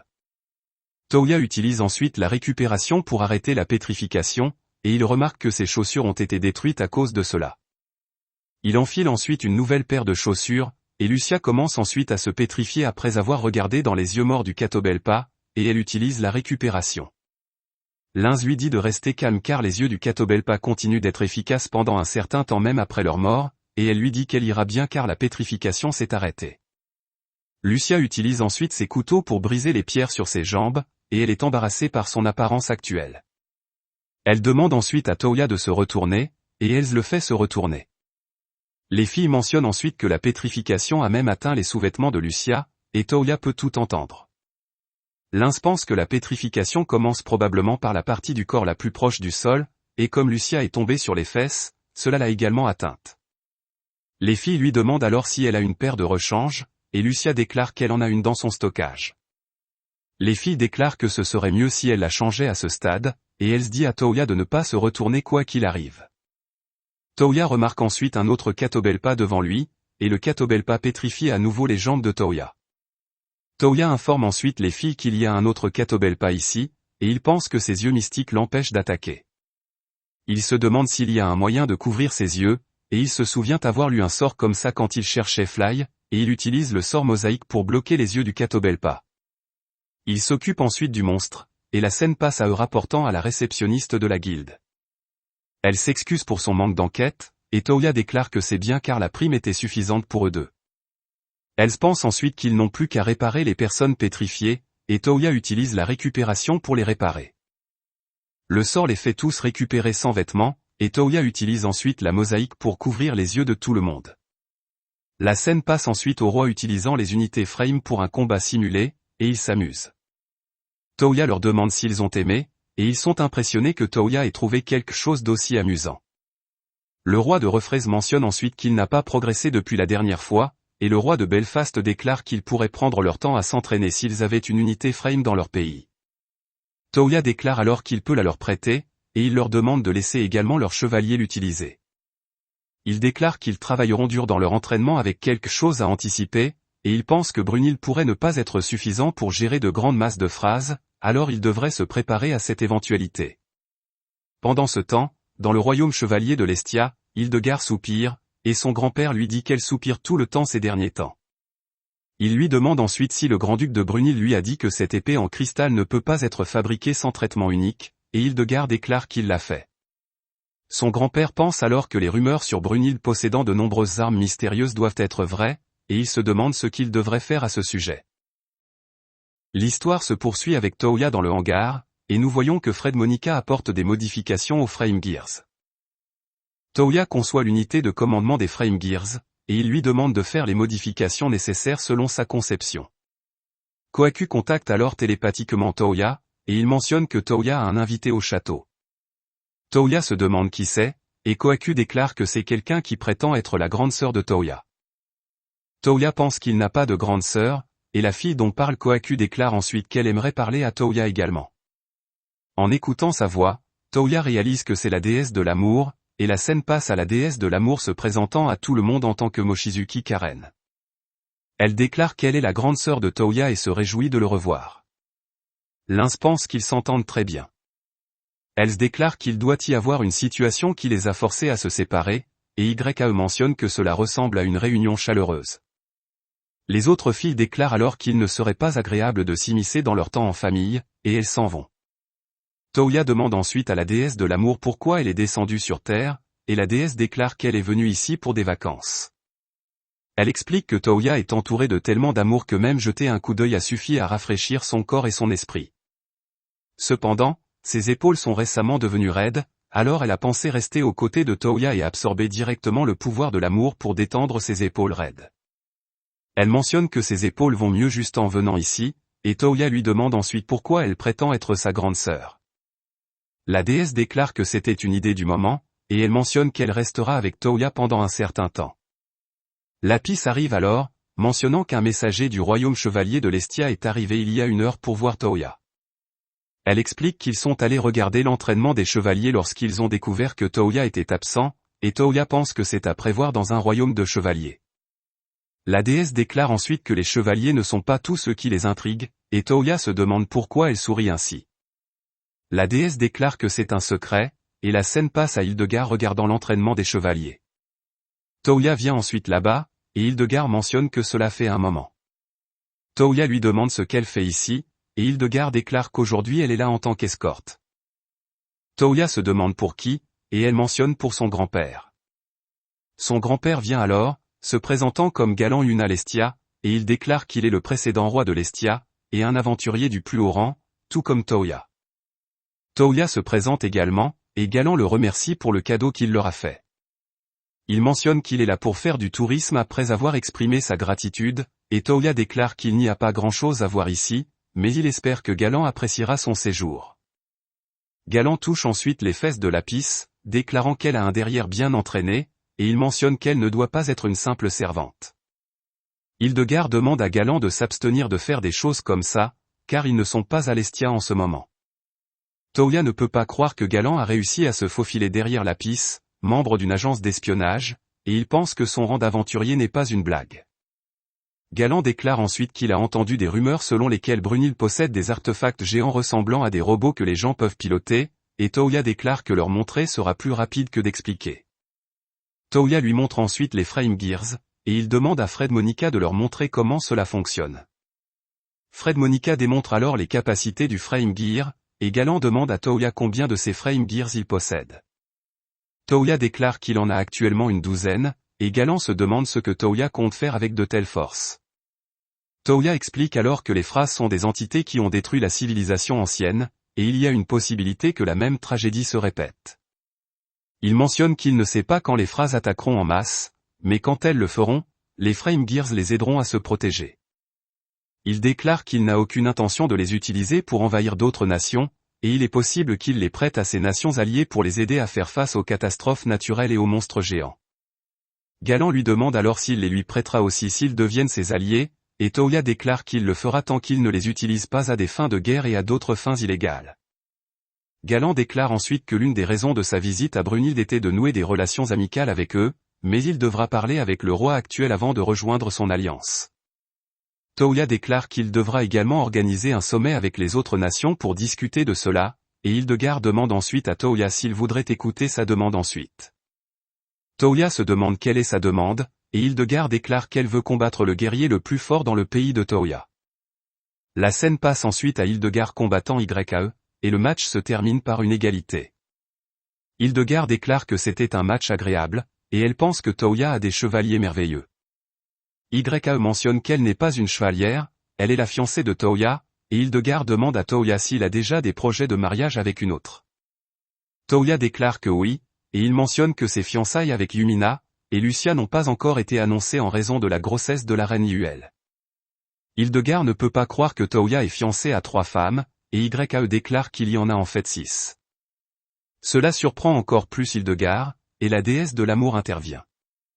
Elle mentionne qu'Hildegard est amoureuse, et l'objet de son amour est Toya. Hildegard essaie de le nier, et Toya déclare que cela ne peut pas être vrai car ils ne se sont rencontrés que 2 fois.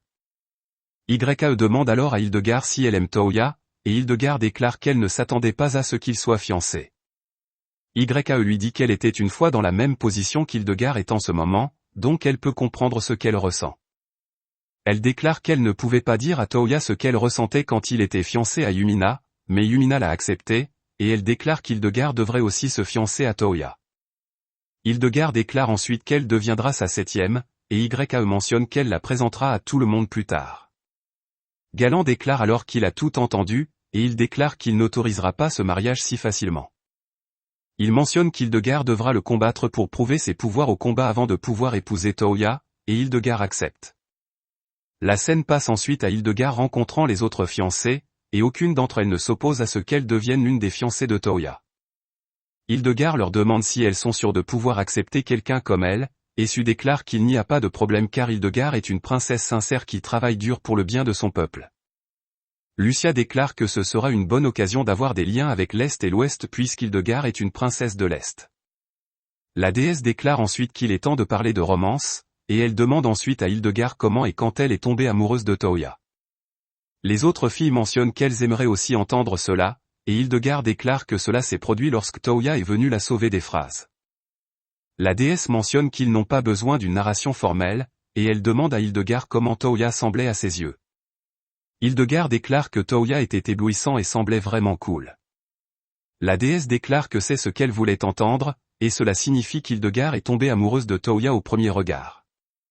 Les autres filles se demandent alors ce qui s'est passé après cela, et Hildegard déclare qu'elle pensait constamment à Toya et ressentait une pression profonde dans sa poitrine. Elle déclare toutes qu'elles comprennent ce qu'elle veut dire, et Hildegard déclare que lorsqu'elle a découvert que son grand-père se rendait à Brunhilde, elle lui a demandé de l'emmener avec lui.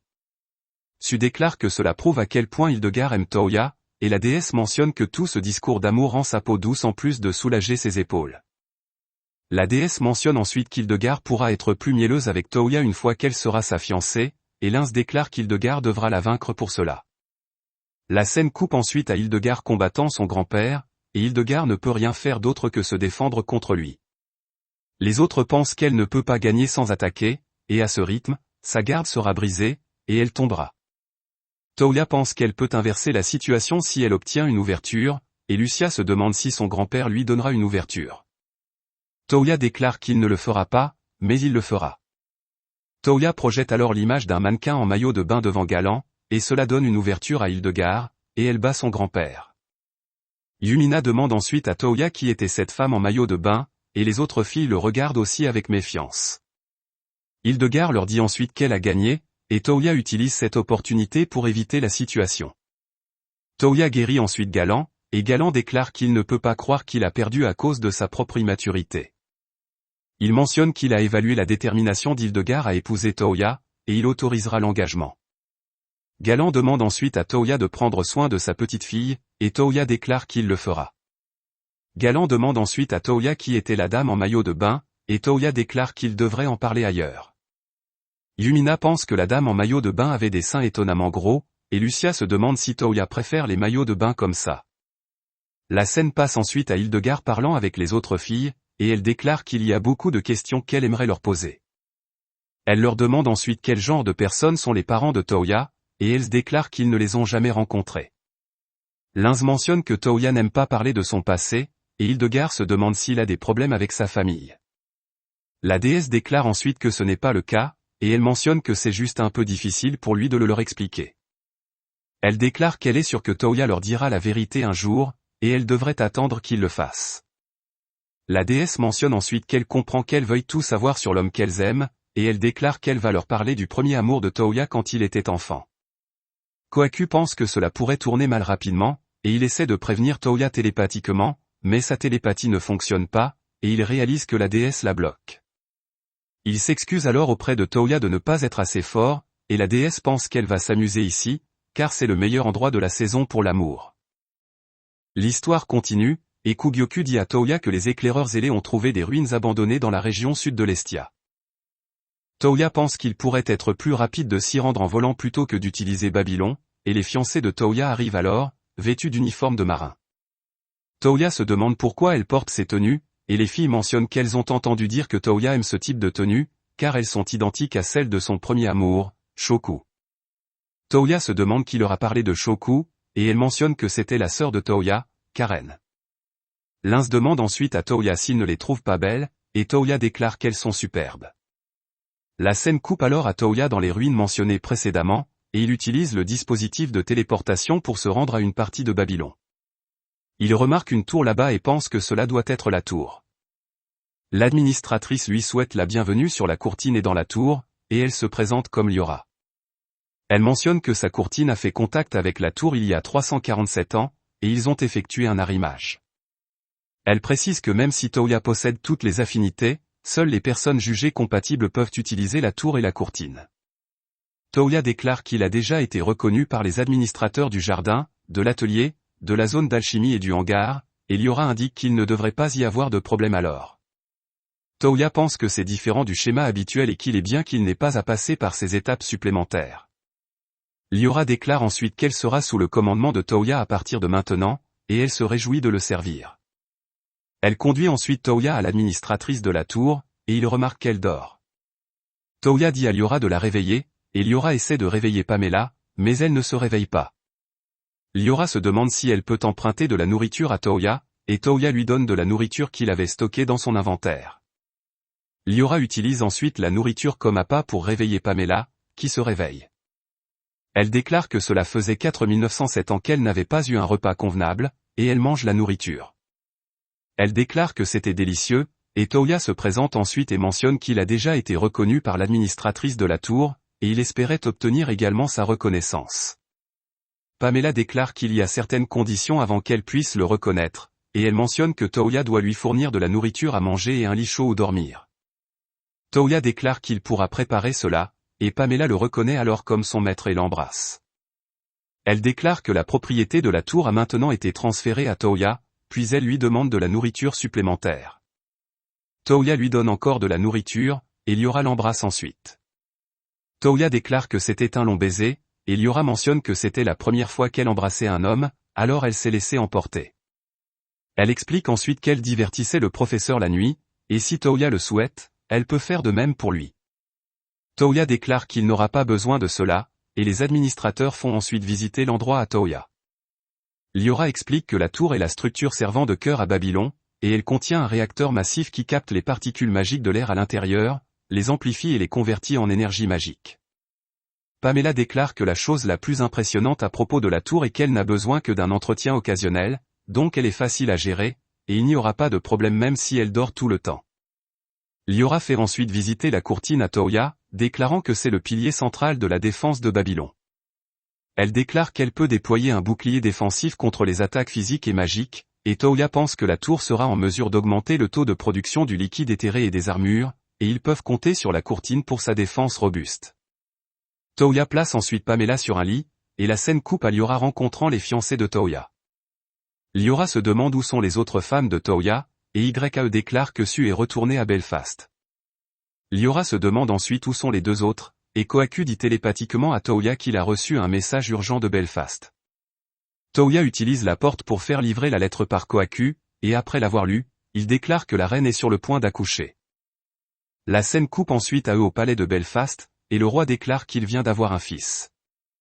Toya et Su le félicite, et le roi mentionne qu'il aimerait que Toya nomme son enfant. Toya réfléchit un moment et nomme l'enfant Yamato. Le roi aime ce nom et est heureux d'avoir enfin un héritier pour son royaume. Yamato se met alors à pleurer, et les filles disent au roi qu'il devrait l'emmener à l'arène. La scène coupe ensuite aux filles prenant un bain ensemble dans les sources chaudes, et Sue déclare que les gens de Belfast étaient vraiment excités par la naissance de leur prince.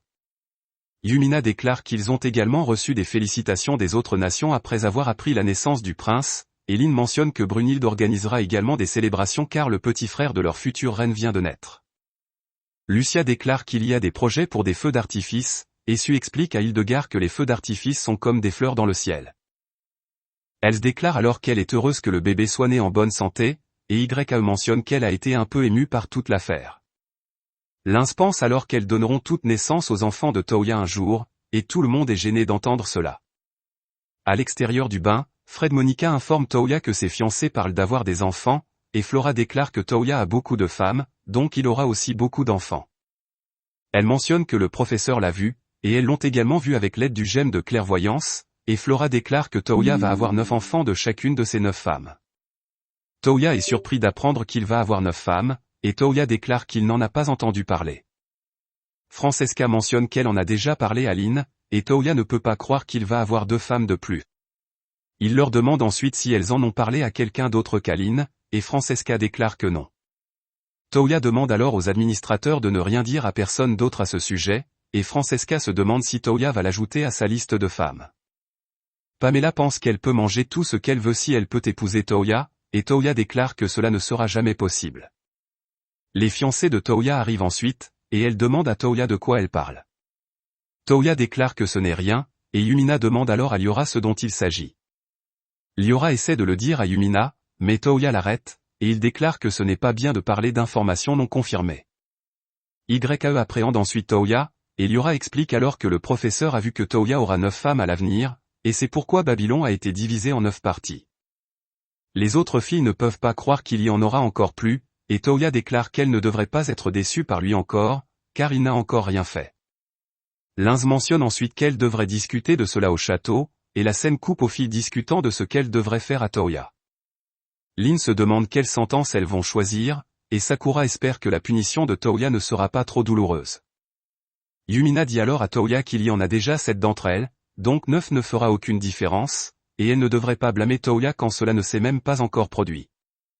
Mais elles ont un problème avec le fait que Toya leur cache cela, et elles déclarent que garder des secrets risque de créer des dissensions entre les couples mariés. Elles le jugent toutes coupables pour cela, et Toya se demande ce qu'elles veulent qu'il fasse.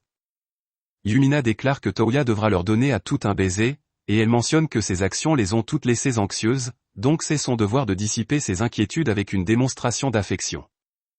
Toya pense que c'est trop embarrassant, et il se demande s'il peut Someo remettre cela à plus tard. Toya déclare ensuite qu'ils doivent se préparer pour la célébration de la naissance du prince Yamato d'abord, et il mentionne qu'il remplira cette obligation ensuite. Les filles sont d'accord, et la scène coupe à Toya regardant les feux d'artifice avec tout le monde. Nous voyons que tout le monde s'amuse, et plus tard, Yumina déclare que Toya semble heureux. Toya déclare qu'il a compris la joie de fonder une famille en voyant le roi avec le prince Yamato, et il mentionne qu'il n'a pas encore d'enfants, mais il a toutes ses futures femmes et les citoyens de ce pays, et il veut donner le meilleur de lui-même pour les protéger tous. Yumina l'embrasse alors, et Lynn déclare que ce n'est pas juste, et elle l'embrasse aussi. Sue lui demande ensuite un baiser, et Toya l'embrasse sur la joue. Lucia déclare qu'elle est la suivante, et Toya essaie de l'embrasser, mais elle est gênée, et elle s'enfuit. Lynn mentionne qu'Hildegard était tellement nerveuse qu'elle s'est évanouie, et Toya embrasse ensuite YAE. YAE est gênée, et elle jette Toya au sol.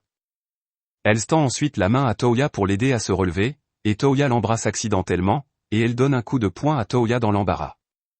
Kohaku dit alors à Toya que le dernier feu d'artifice arrive, et le spectacle de feux d'artifice se termine. Les administrateurs pensent alors qu'ils en ont fini avec les feux d'artifice, et Francesca arrive ensuite avec le gemme de clairvoyance. Elle déclare que parler de cela l'a poussé à le chercher, et ils regardent tous l'avenir de Toya avec lui. Ils le voient épouser ses 9 femmes, et cela marque la fin de la 2e saison. Merci de regarder. Merci de liker et partager la vidéo si vous l'avez appréciée, et assurez-vous de vous abonner et d'activer la cloche de notification pour continuer à recevoir les nouvelles mises à jour des récapitulatifs d'anime.